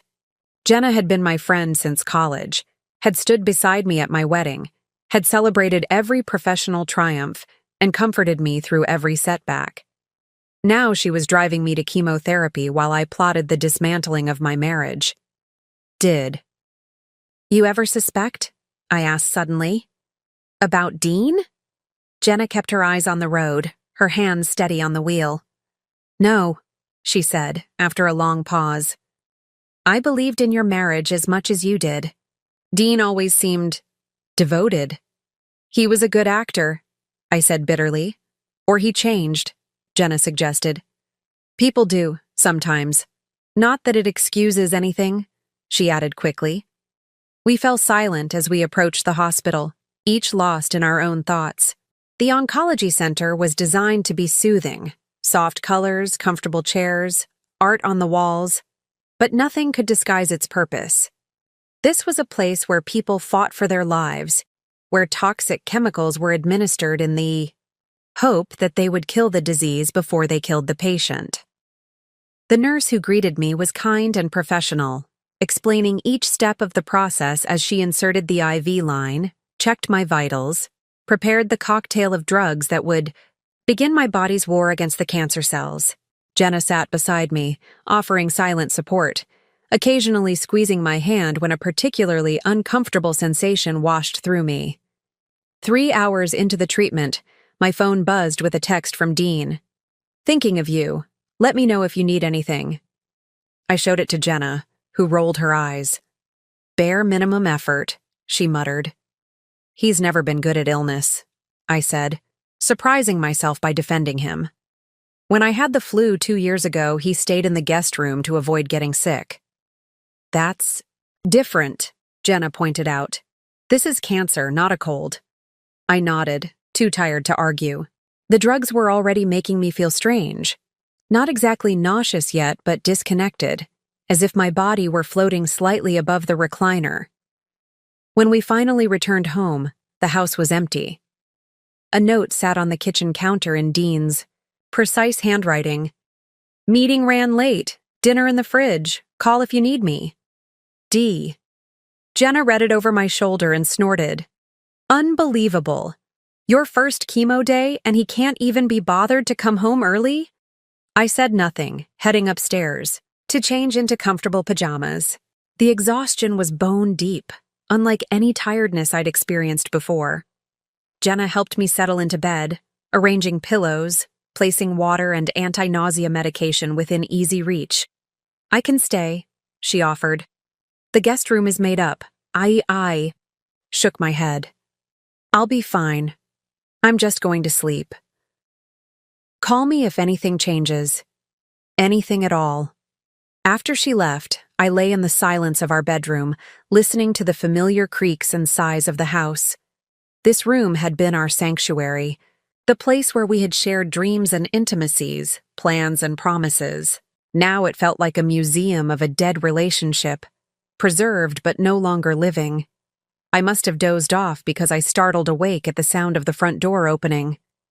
Dean's footsteps on the stairs, his careful movements in the hallway, a gentle knock at the bedroom door. "Piper? Are you awake?" I considered pretending to be asleep but decided against it. Yes, He opened the door slowly, his silhouette backlit by the hallway light. "How was it?" "Exhausting," I said truthfully. But straightforward. The nurses were kind. Dean entered, perching awkwardly on the edge of the bed.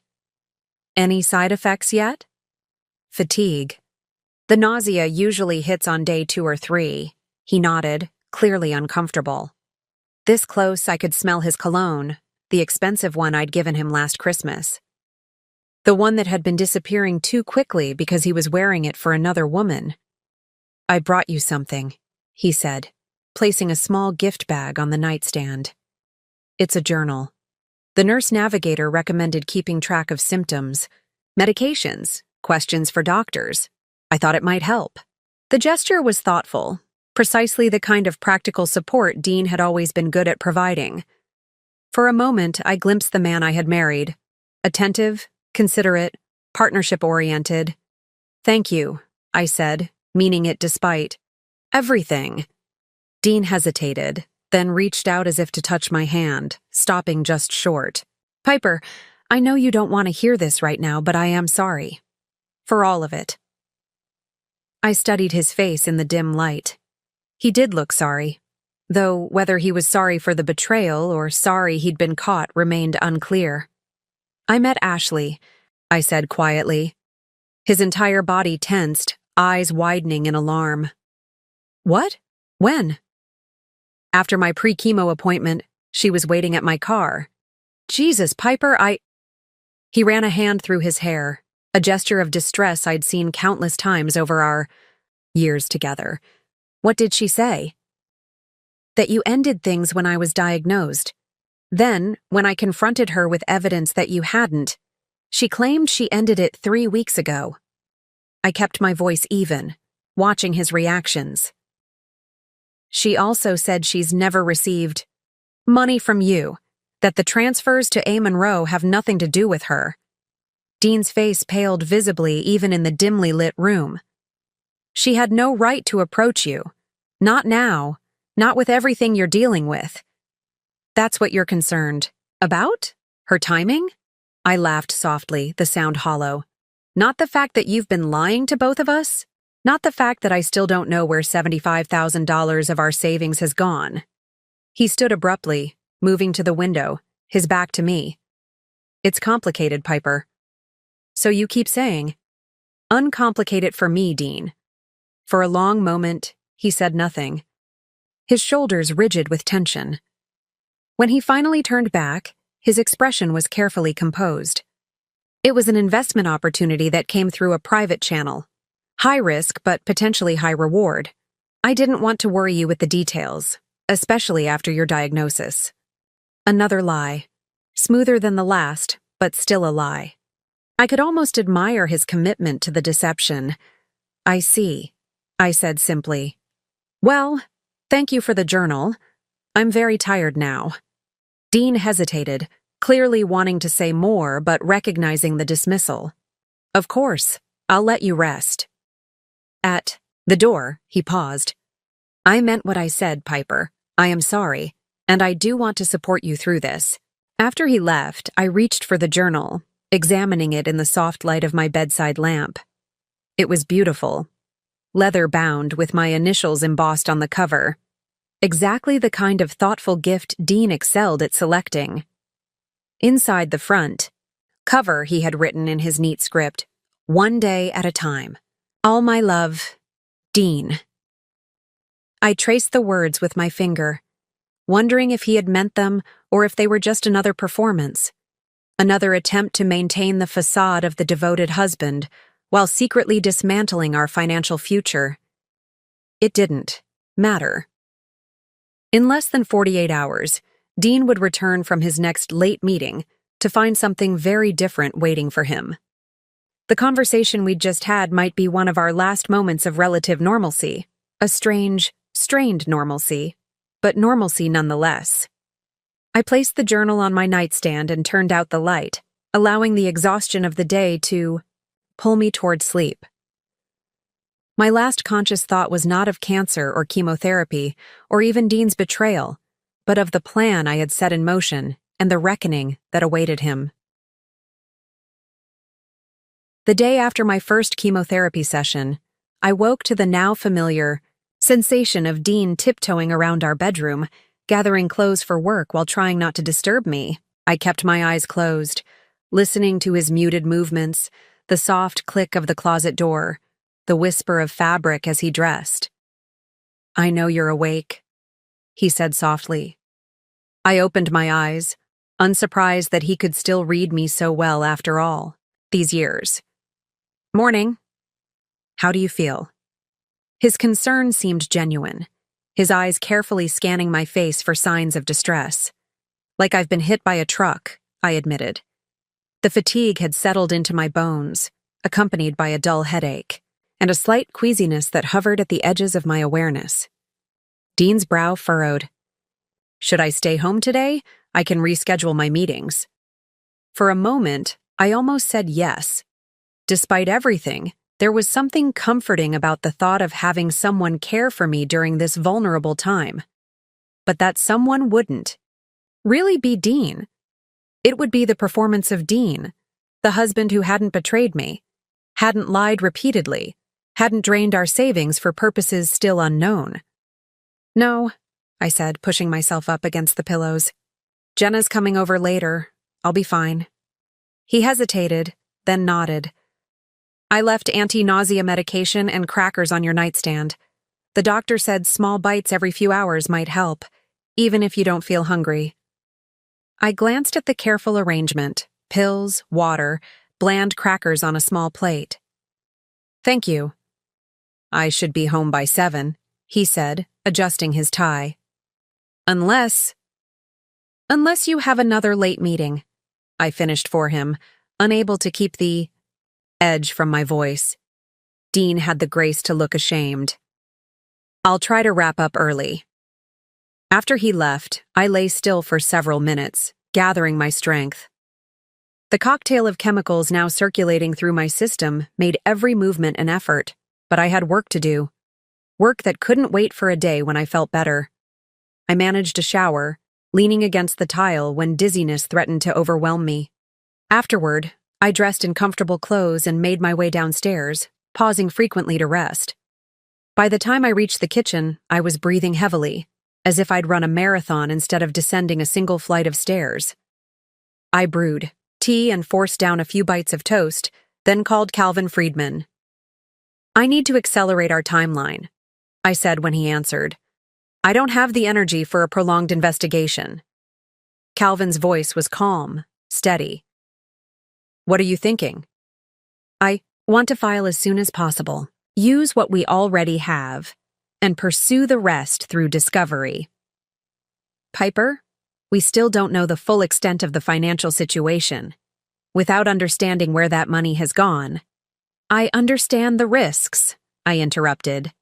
"But my health is deteriorating faster than expected. I need this resolved while I still have the capacity to deal with it." A brief silence. "All right, I'll prepare the filing for tomorrow. Melanie has enough to establish a preliminary financial picture, though she recommends further investigation. Tell her to continue her work. I just want the legal process started. Now." After ending the call, I texted Jenna.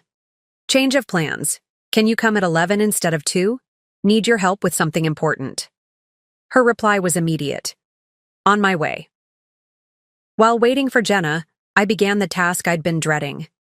Moving methodically through the house, I documented our possessions, taking photos, making notes about purchase dates and values, creating an inventory of the life Dean and I had built together.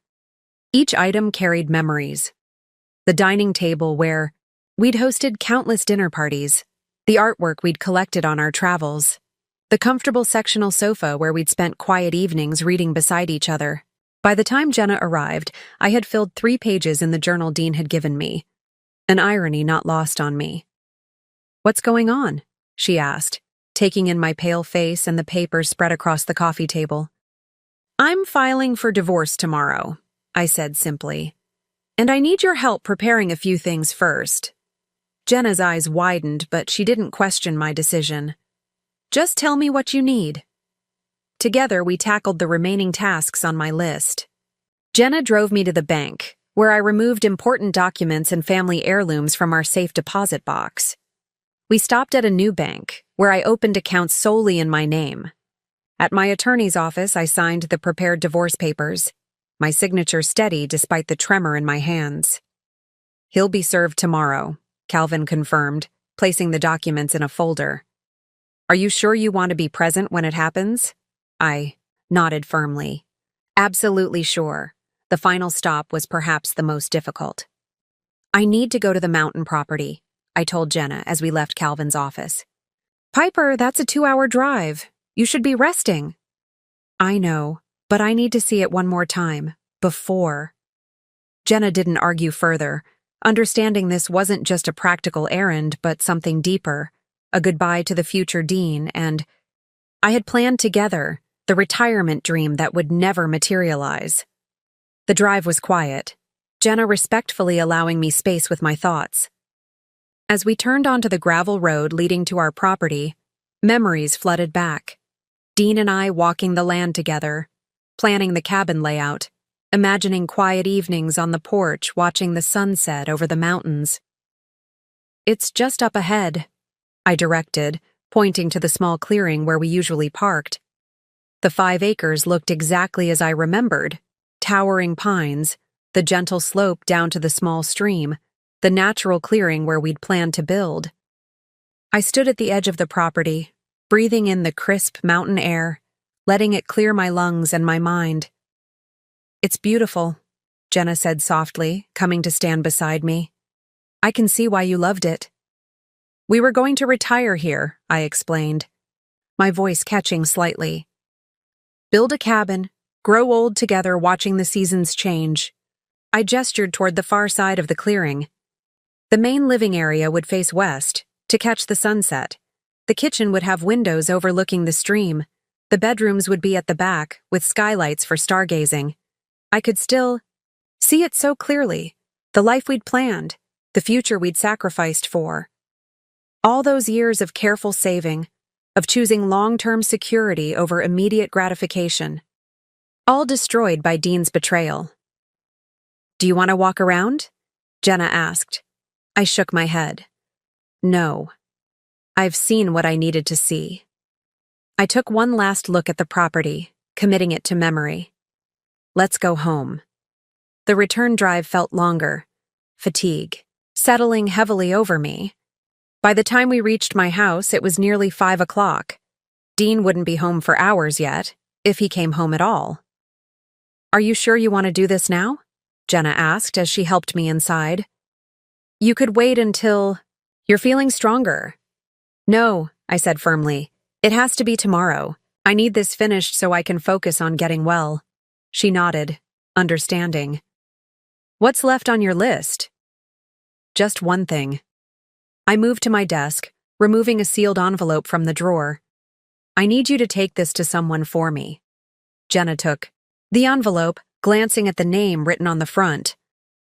"Ashley Monroe? Are you kidding me?" "It's important," I insisted. "She deserves to know the truth, too." "Piper, I don't think—" "Please, Jenna. I wouldn't ask if it wasn't necessary." She sighed but tucked the envelope into her purse. "Fine. But I don't like it." After Jenna left, promising to return early the next morning, I surveyed the house. One last time. Everything was in place. The stage was set. Tomorrow, Dean would finally face the consequences of his actions. I climbed the stairs slowly, each step requiring conscious effort. In our bedroom, I changed into pajamas and settled into bed, my body demanding rest, even as my mind continued to race with plans and contingencies. The journal Dean had given me sat on the nightstand. I picked it up, turning to a fresh page, and began to write. Not symptoms or medication schedules as he had intended, but a different kind of record. My feelings, my fears, my determination to survive both cancer and betrayal. I wrote until my eyes grew too heavy to continue, until the pen slipped from my fingers as exhaustion finally claimed me. My last conscious thought was of tomorrow, of Dean's face when he realized that his carefully constructed world of lies was about to collapse completely. Morning arrived with a gentle chime from my phone, a reminder about a medication I needed to take with food. I blinked awake, momentarily disoriented, then remembered. Today was the day. Dean's side of the bed was undisturbed. He hadn't come home last night, or if he had, he'd slept in the guest room. I pushed myself up slowly, testing my body's response. The nausea had intensified overnight, a constant rolling in my stomach that threatened to become something more urgent at any moment. My mouth was dry, with a metallic taste that no amount of water seemed to wash away, a common side effect of the chemotherapy drugs. I managed to get dressed in comfortable but presentable clothes, soft black pants with an elastic waist, a loose, cashmere sweater in a deep teal that had once been Dean's favorite color on me. I secured a patterned scarf around my head, covering the thinning hair that would soon be gone entirely. A touch of makeup helped disguise the pallor of my skin, the dark circles under my eyes. The doorbell rang at precisely 9 o'clock. Jenna, punctual as always, stood on the porch with a paper bag from my favorite bakery. "Ginger scones," she explained, following me inside. The nurse said ginger might help with nausea. I smiled gratefully, though the thought of food made my stomach clench. "Thank you. Coffee? Already had some, but you sit. I'll make you tea." We moved through the familiar morning routine, Jenna bustling in the kitchen, me checking emails at the dining table. The normalcy felt surreal given what was about to happen. "Did you deliver the envelope?" I asked as she set a steaming mug before me. Jenna nodded. "Left it with her assistant. She was in meetings all day." I sipped the tea, the warmth soothing my raw throat. "Did Dean call or text last night?" "No. Did you expect him to?" I shrugged. "Not really. He's been sleeping at the office some nights, or so he claims." The doorbell rang again at 9:30. Calvin Friedman stood on the porch, elegant as always in a tailored gray suit, accompanied by a younger man carrying a briefcase. "This is David Torres, my associate," Calvin introduced us. "He'll be handling some of the procedural aspects of your case." I invited them in, showing them to the living room where I'd prepared documents on the coffee table. Calvin reviewed everything. One more time, his expression professional but compassionate. "Are you absolutely certain you want to proceed this way?" he asked. "We could arrange for your husband to be served at his office." "I'm sure," I said firmly. "I want to see his face when he realizes what's happening." Calvin nodded, understanding. "Mr. Wallace confirmed he'll be home at 11 for your doctor's appointment. David will wait outside until then and serve the papers when he arrives." At 10:30, Melanie Chen joined us, bringing additional financial documentation. "I've identified several irregular patterns," she explained, spreading papers across the dining table. "Beyond the transfers to A. Monroe, there are cash withdrawals and wire transfers to accounts I haven't been able to trace yet." I studied the highlighted figures, the complex web of transactions that represented Dean's financial betrayal. "How much in total?" "Based on what I've found so far, approximately $120,000 over the past year." Melanie's precise tone couldn't disguise the significance of the amount. "That's considerably more than the A. Monroe transfers alone."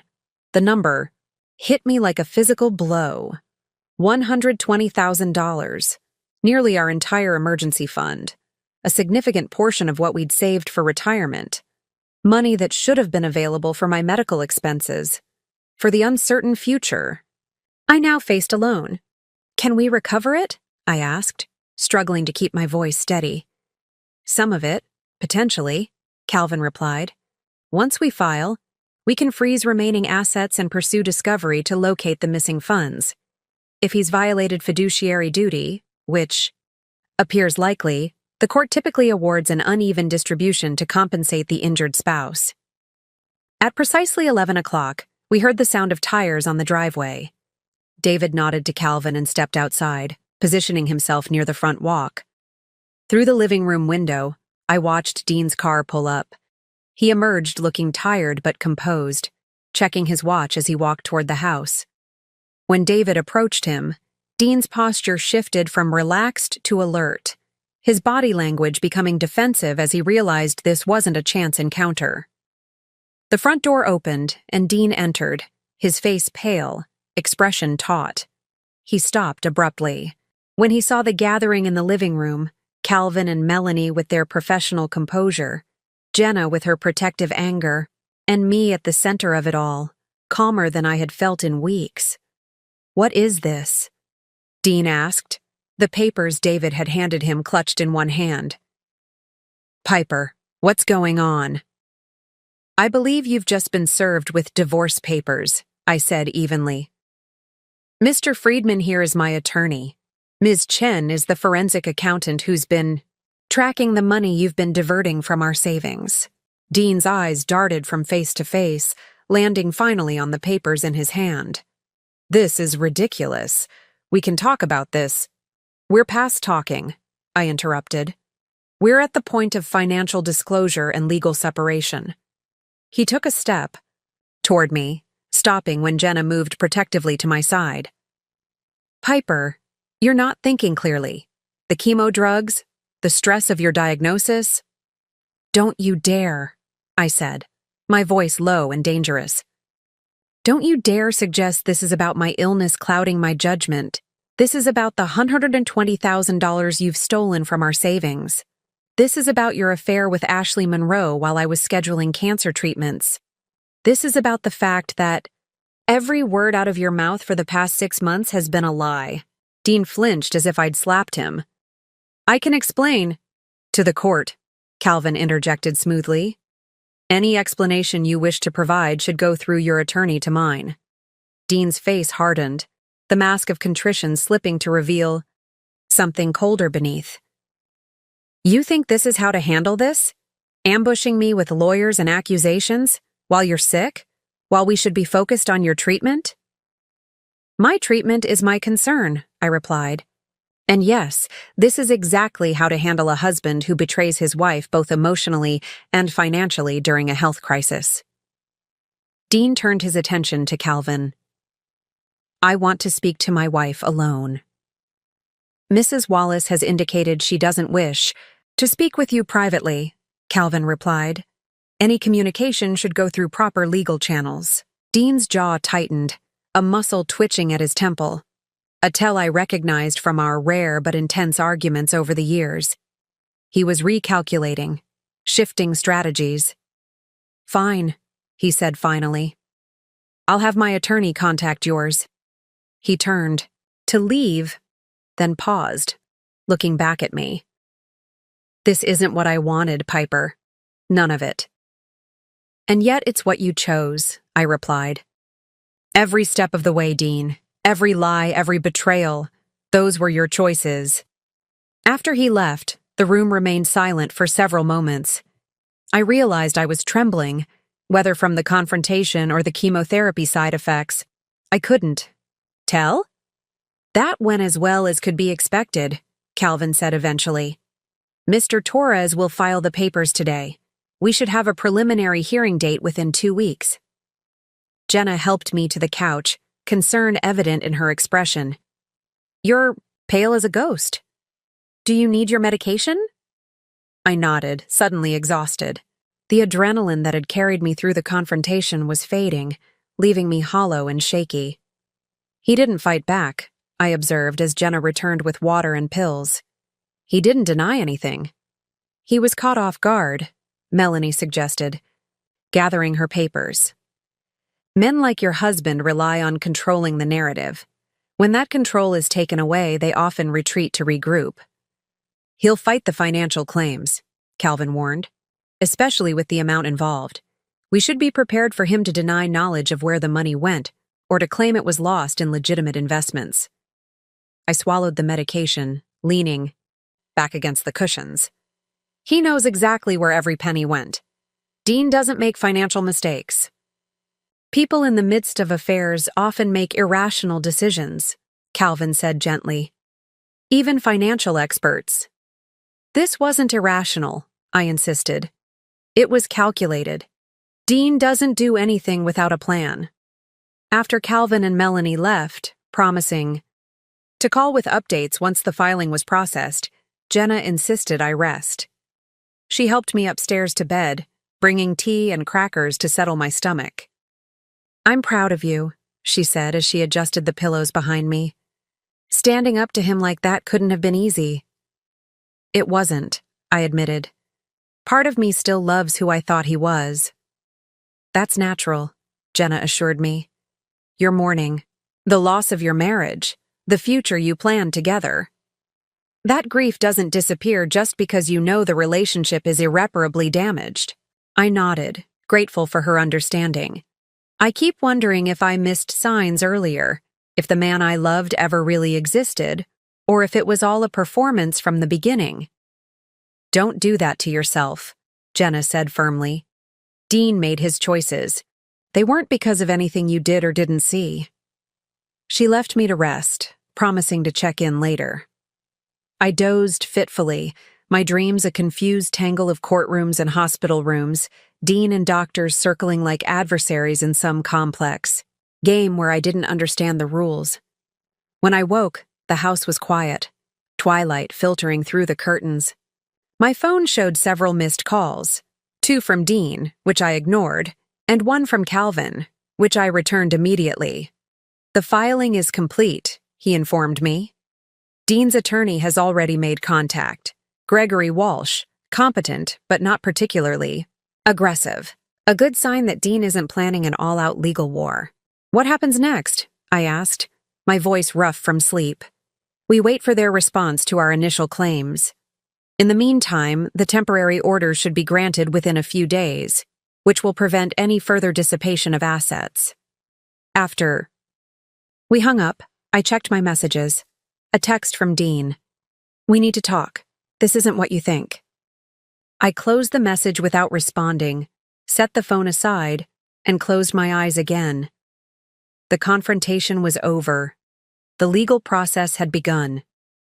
Now I needed to focus on the other battle, the one happening inside my body, cell by cell, chemical by chemical, one war at a time.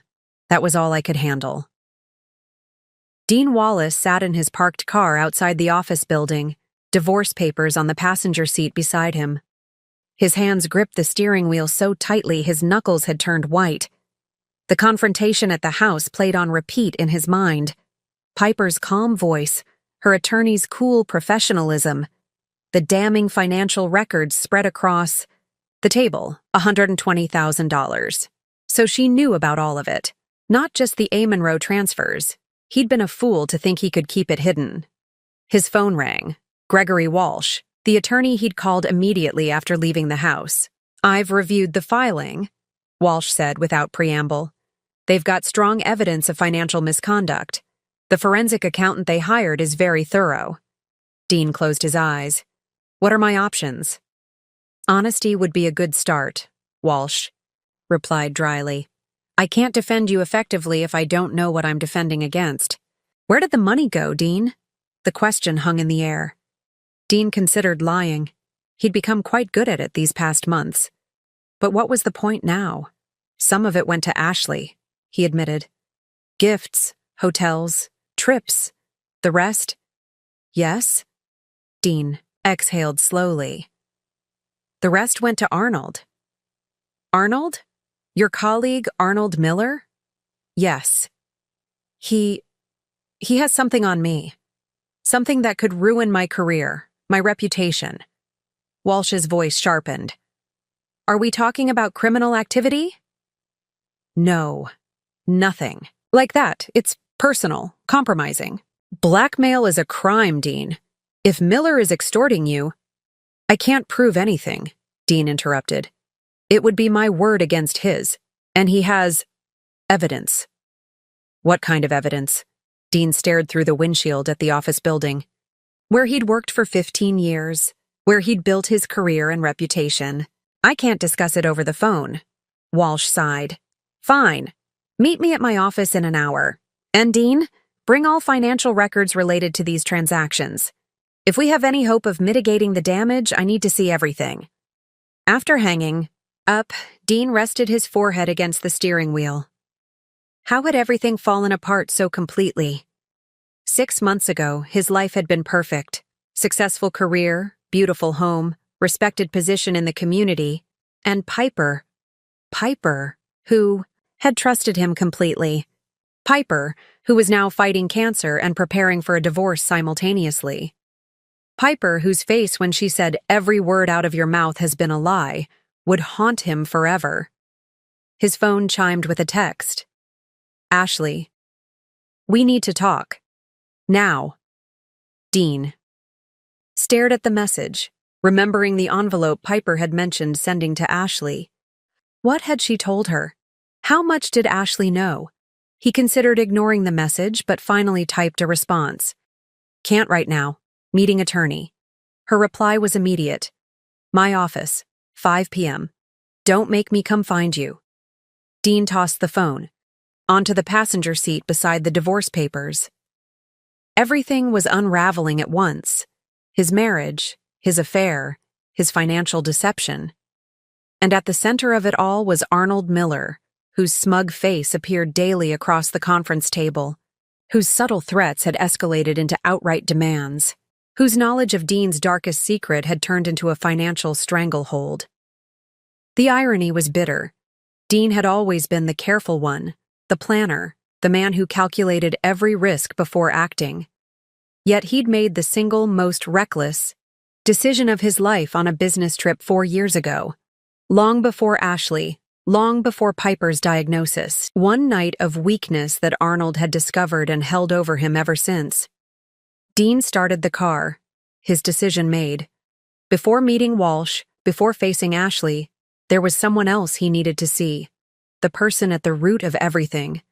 The reason he'd begun diverting money in the first place. 20 minutes later, he parked outside a modest apartment building in a quiet neighborhood north of the city. He checked his reflection in the rearview mirror, haggard, eyes bloodshot, the polished financial executive replaced by a haunted man on the verge of losing everything. Dean climbed the external stairs to the second-floor apartment, his footsteps heavy on the metal treads. He knocked on the door marked 2B and waited, heart pounding. The door opened to reveal a young woman in her mid-20s with Dean's hazel eyes and sharp jawline. Her expression shifted from surprise to wariness. Dad? What are you doing here? Anna Monroe Wallace, the daughter no one in Dean's current life knew existed. The secret he'd paid increasingly exorbitant amounts to keep hidden. The mistake from his past that had returned to destroy his future. We need to talk, Dean said, voice rough with emotion. About Arnold. About the money. About everything. Anna stepped back, allowing him to enter the apartment he'd been quietly paying for since she'd reappeared in his life 2 years ago, pregnant and desperate after he'd abandoned her and her mother 23 years earlier. It's over, isn't it? Anna asked quietly. She found out about me. Dean shook his head. Not yet, but she will soon. And when she does? He trailed off, unable to finish the thought. When Piper discovered that the real A. Monroe wasn't Ashley but Anna, the daughter Dean had never told her about, the family he'd hidden while building a new life, there would be no possibility of forgiveness. Not just for the financial betrayal, but for the 17 years of lies about who he truly was. 3 days after serving Dean with divorce papers, I sat in the oncologist's office reviewing my treatment plan. The first round of chemotherapy had hit me harder than expected, leaving me weak and nauseated, my body struggling to recover before the next assault. Your blood counts are lower than we'd like, Dr. Harrison explained, studying my lab results with a slight frown. We may need to adjust the dosage for your next treatment. I nodded, too exhausted to feel concerned. Between the physical toll of cancer treatment and the emotional aftermath of confronting Dean, I had little energy left for worry. Is there someone staying with you? The doctor asked. These side effects can be unpredictable, and I'd prefer you weren't alone. My friend Jenna has been staying over, I replied, and I've hired a part-time caregiver for when she can't be there. Dr. Harrison nodded approval. Good. And your husband? The question hung in the air, laden with complicated emotions. We're separated, I said simply. Divorce proceedings have begun. If the doctor was surprised, she didn't show it. I see. Well, make sure you have adequate support. Cancer treatment is challenging enough without adding additional stressors. Additional stressors.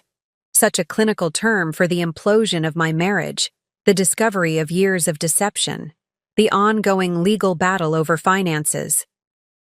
I almost laughed at the understatement. When I returned home, Calvin was waiting in the driveway, his expression unreadable. I felt a flutter of anxiety. Unexpected visits from attorneys rarely brought good news. What's happened? I asked as Jenna helped me from the car. We should talk inside, Calvin replied, following us into the house.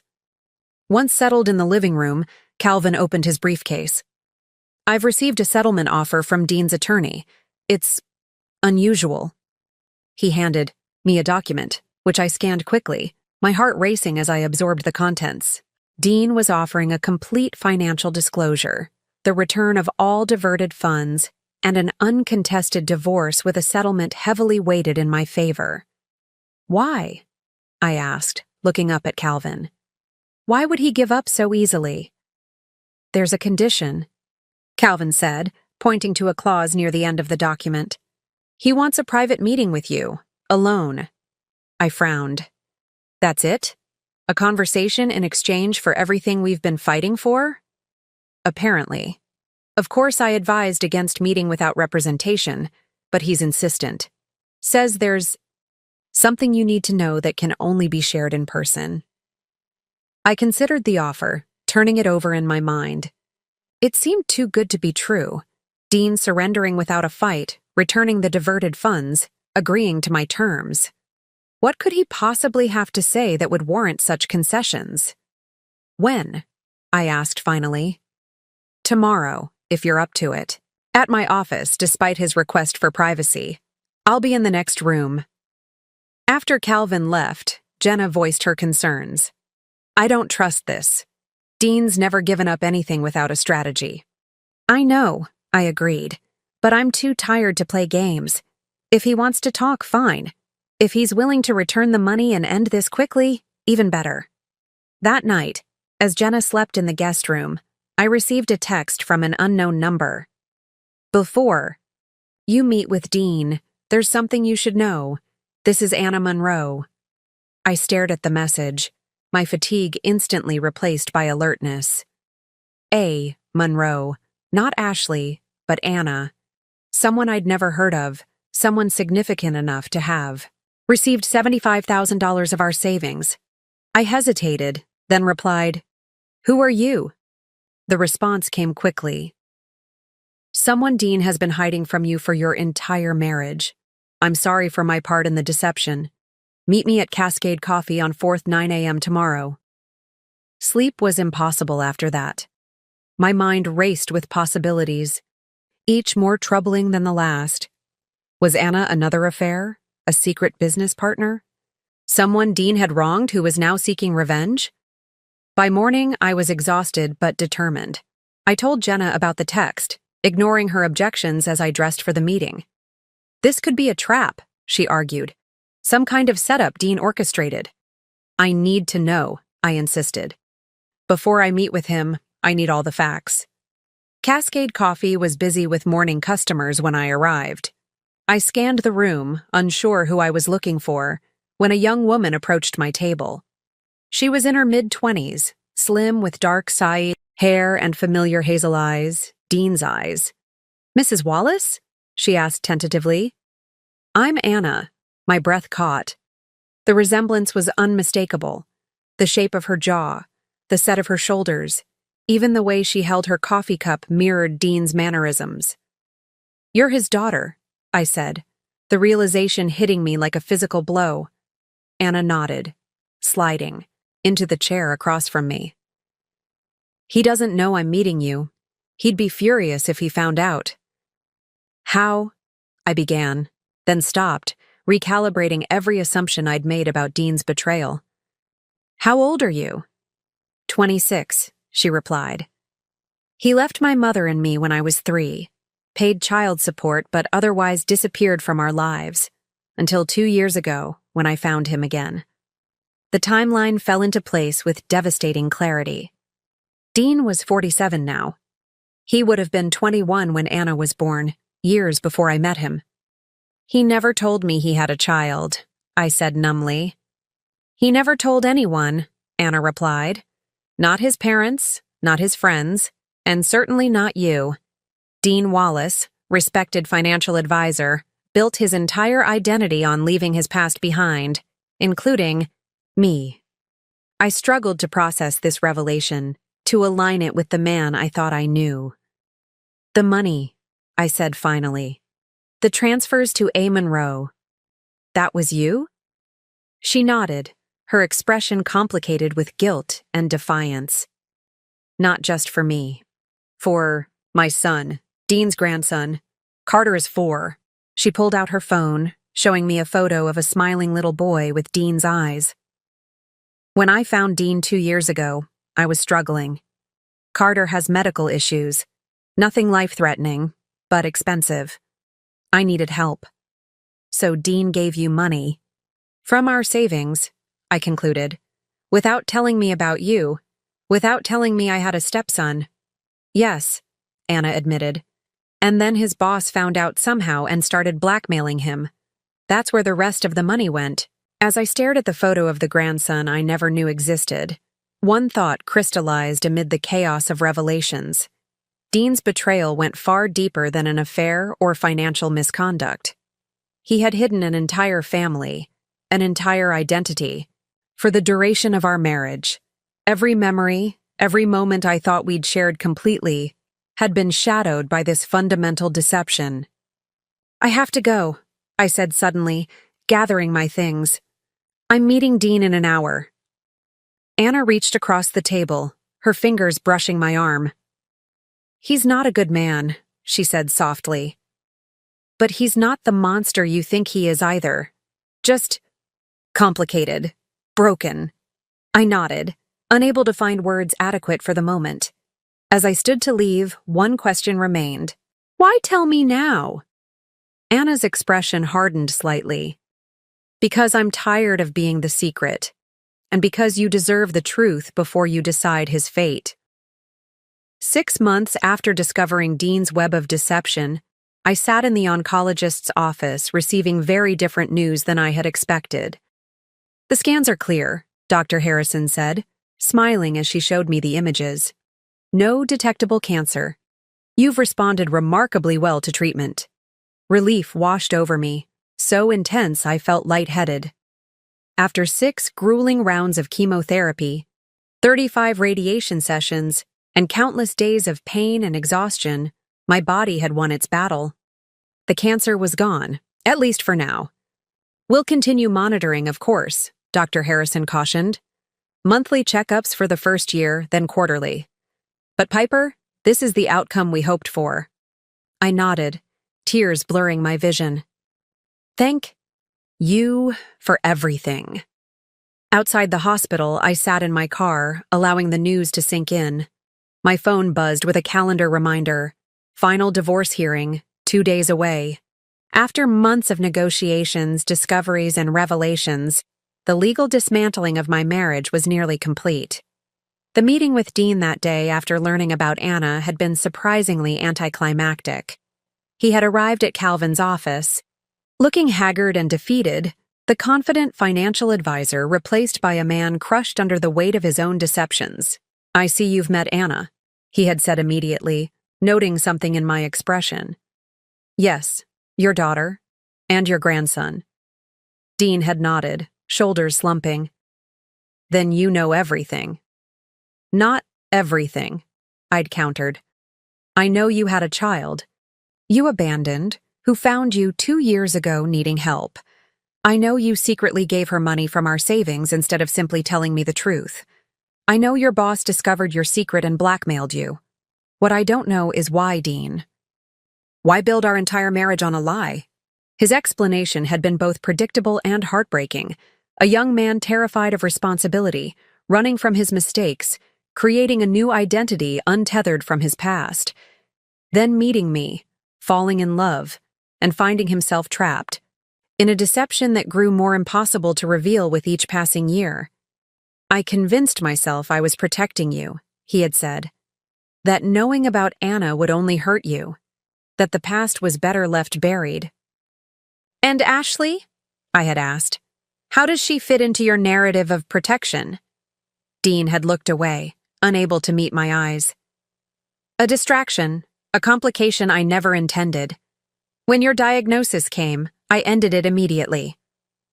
After she ended, "It with you mean?" He hadn't denied it, just nodded wearily. "I've made a complete financial disclosure," he had said, changing the subject. "Everything is there. The payments to Anna, the blackmail to Arnold, all of it. I've liquidated my personal investments to replace what I took from our savings." In the end, the divorce settlement had been straightforward. Dean surrendered claim to our home, returned all diverted funds plus interest, and agreed to continue providing health insurance coverage through his employer for the full 3 years allowed by law. In exchange, I relinquished any claim to his retirement accounts and agreed not to pursue criminal charges for the financial misconduct. Now, 6 months later, I was cancer-free and legally single again at 45. I started the car and headed, not toward the home I had shared with Dean, but to my new condo overlooking the lake. The space was smaller but filled with light, with large windows and an open floor plan I had designed myself. Nothing in it reminded me of my former life. New furniture, new art, new beginning. Jenna was waiting when I arrived, pacing anxiously, in the living room. "Well?" she demanded as soon as I opened the door. "All clear," I said, smiling as she rushed to embrace me. "I knew it," she said fiercely. "I just knew it."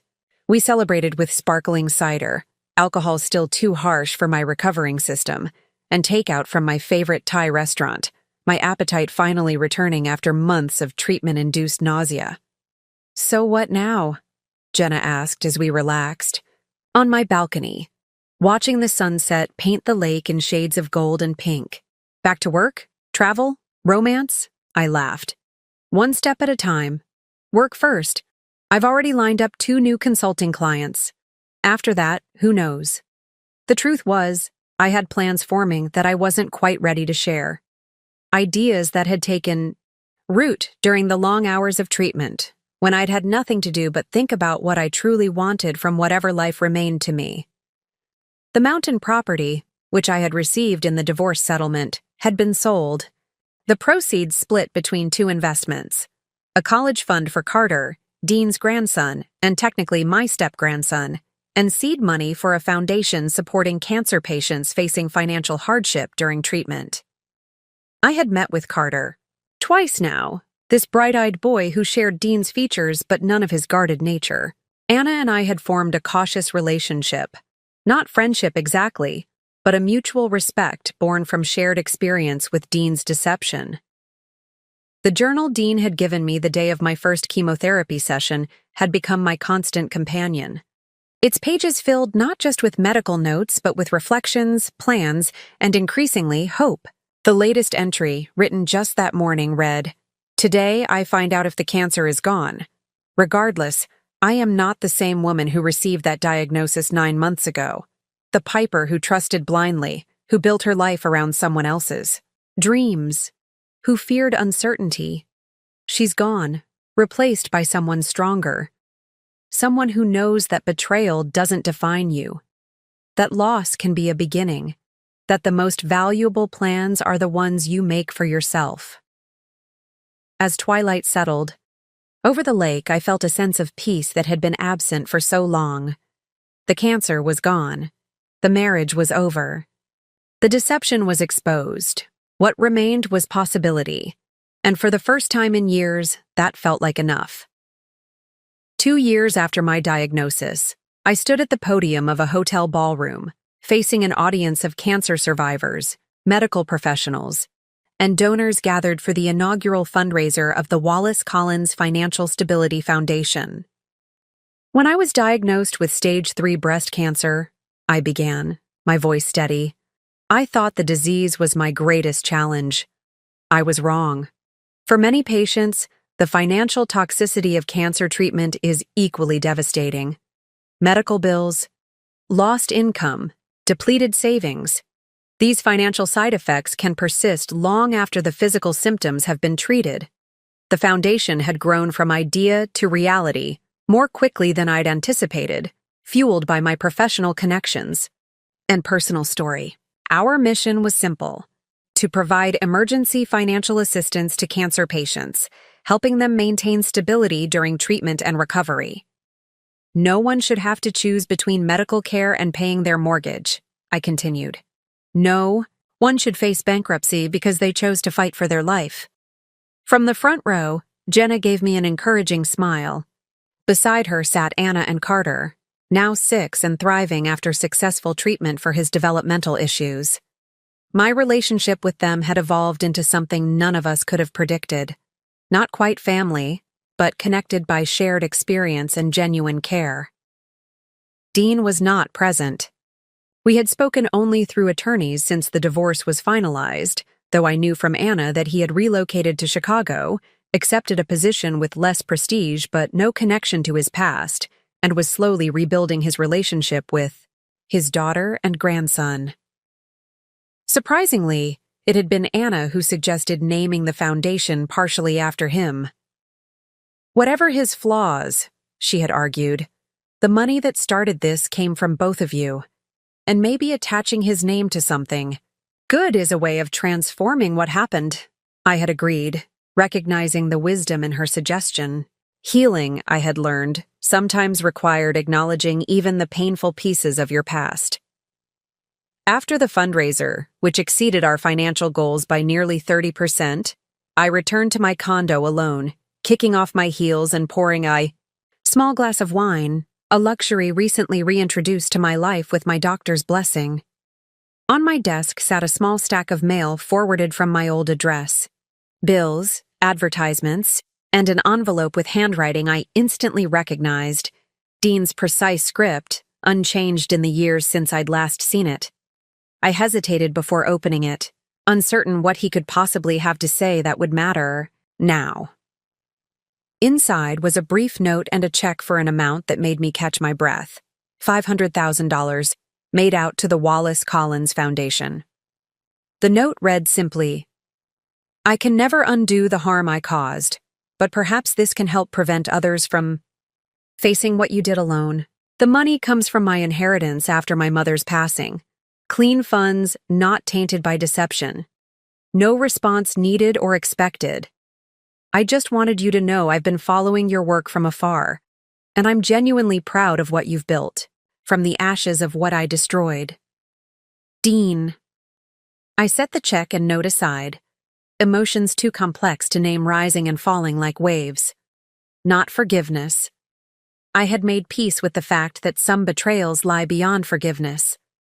But perhaps understanding, recognition that people are neither wholly good nor wholly evil, that even those who hurt us deeply can evolve, can seek to balance their karmic ledger in whatever way they can. My phone chimed with a message from Dr. Timothy Reeves, the oncologist, who had joined our foundation's board of directors and who, over the past year, had become something more than a colleague. "Dinner tomorrow? That new place on the waterfront?" I smiled as I typed my response. Looking forward to it. Later that evening, I sat on my balcony watching boats move across the darkening lake. My body bore the scars of cancer, the surgical scar on my breast, the lingering effects of treatment on my energy and stamina. My heart carried different scars, the memory of betrayal, the knowledge that someone I had trusted completely had lived a double life at my side. Yet here I was, not just surviving, but thriving. My consulting business had evolved to focus on healthcare organizations, leveraging my personal experience to improve patient financial services. The foundation was making a tangible difference in people's lives, And personally, I was cautiously exploring the possibility of new love, moving forward at my own pace with eyes wide open. I thought about the woman I had been 3 years ago, secure, in her marriage, confident in her future, unaware of the dual catastrophes waiting to upend everything she thought she knew. That woman was gone, replaced by someone more resilient, more compassionate, and paradoxically, more hopeful. Dean's betrayal had shattered the life we built together. Cancer had threatened the very foundation of my existence. Either alone would have been devastating. Together, they should have destroyed me completely. Instead, they had forced me to rebuild from the ground up, to examine what truly mattered, to create a life entirely my own. The journal Dean had given me sat on the small table beside me, its pages now filled from cover to cover with the chronicle of my journey. I had started a new one the day after receiving my cancer-free diagnosis, its first entry a quote I had discovered during treatment. Rock bottom became the solid foundation on which I rebuilt my life. I traced the words with my finger, their truth resonating through every cell of my being. My husband had spent our savings on his secret daughter while carrying on an affair. What he had found when he came home, a woman determined to survive both his betrayal and cancer, a woman capable of transforming devastating loss into meaningful purpose, had indeed left him speechless. But it was my voice that mattered now. My story, my future. And that future, despite everything, or perhaps because of everything, shone brighter than I ever could have imagined. Up next, you've got 2 more standout stories right on your screen. If this one hit the mark, you won't want to pass these up. Just click and check them out. And don't forget to subscribe and turn on the notification bell so you don't miss any upload from us.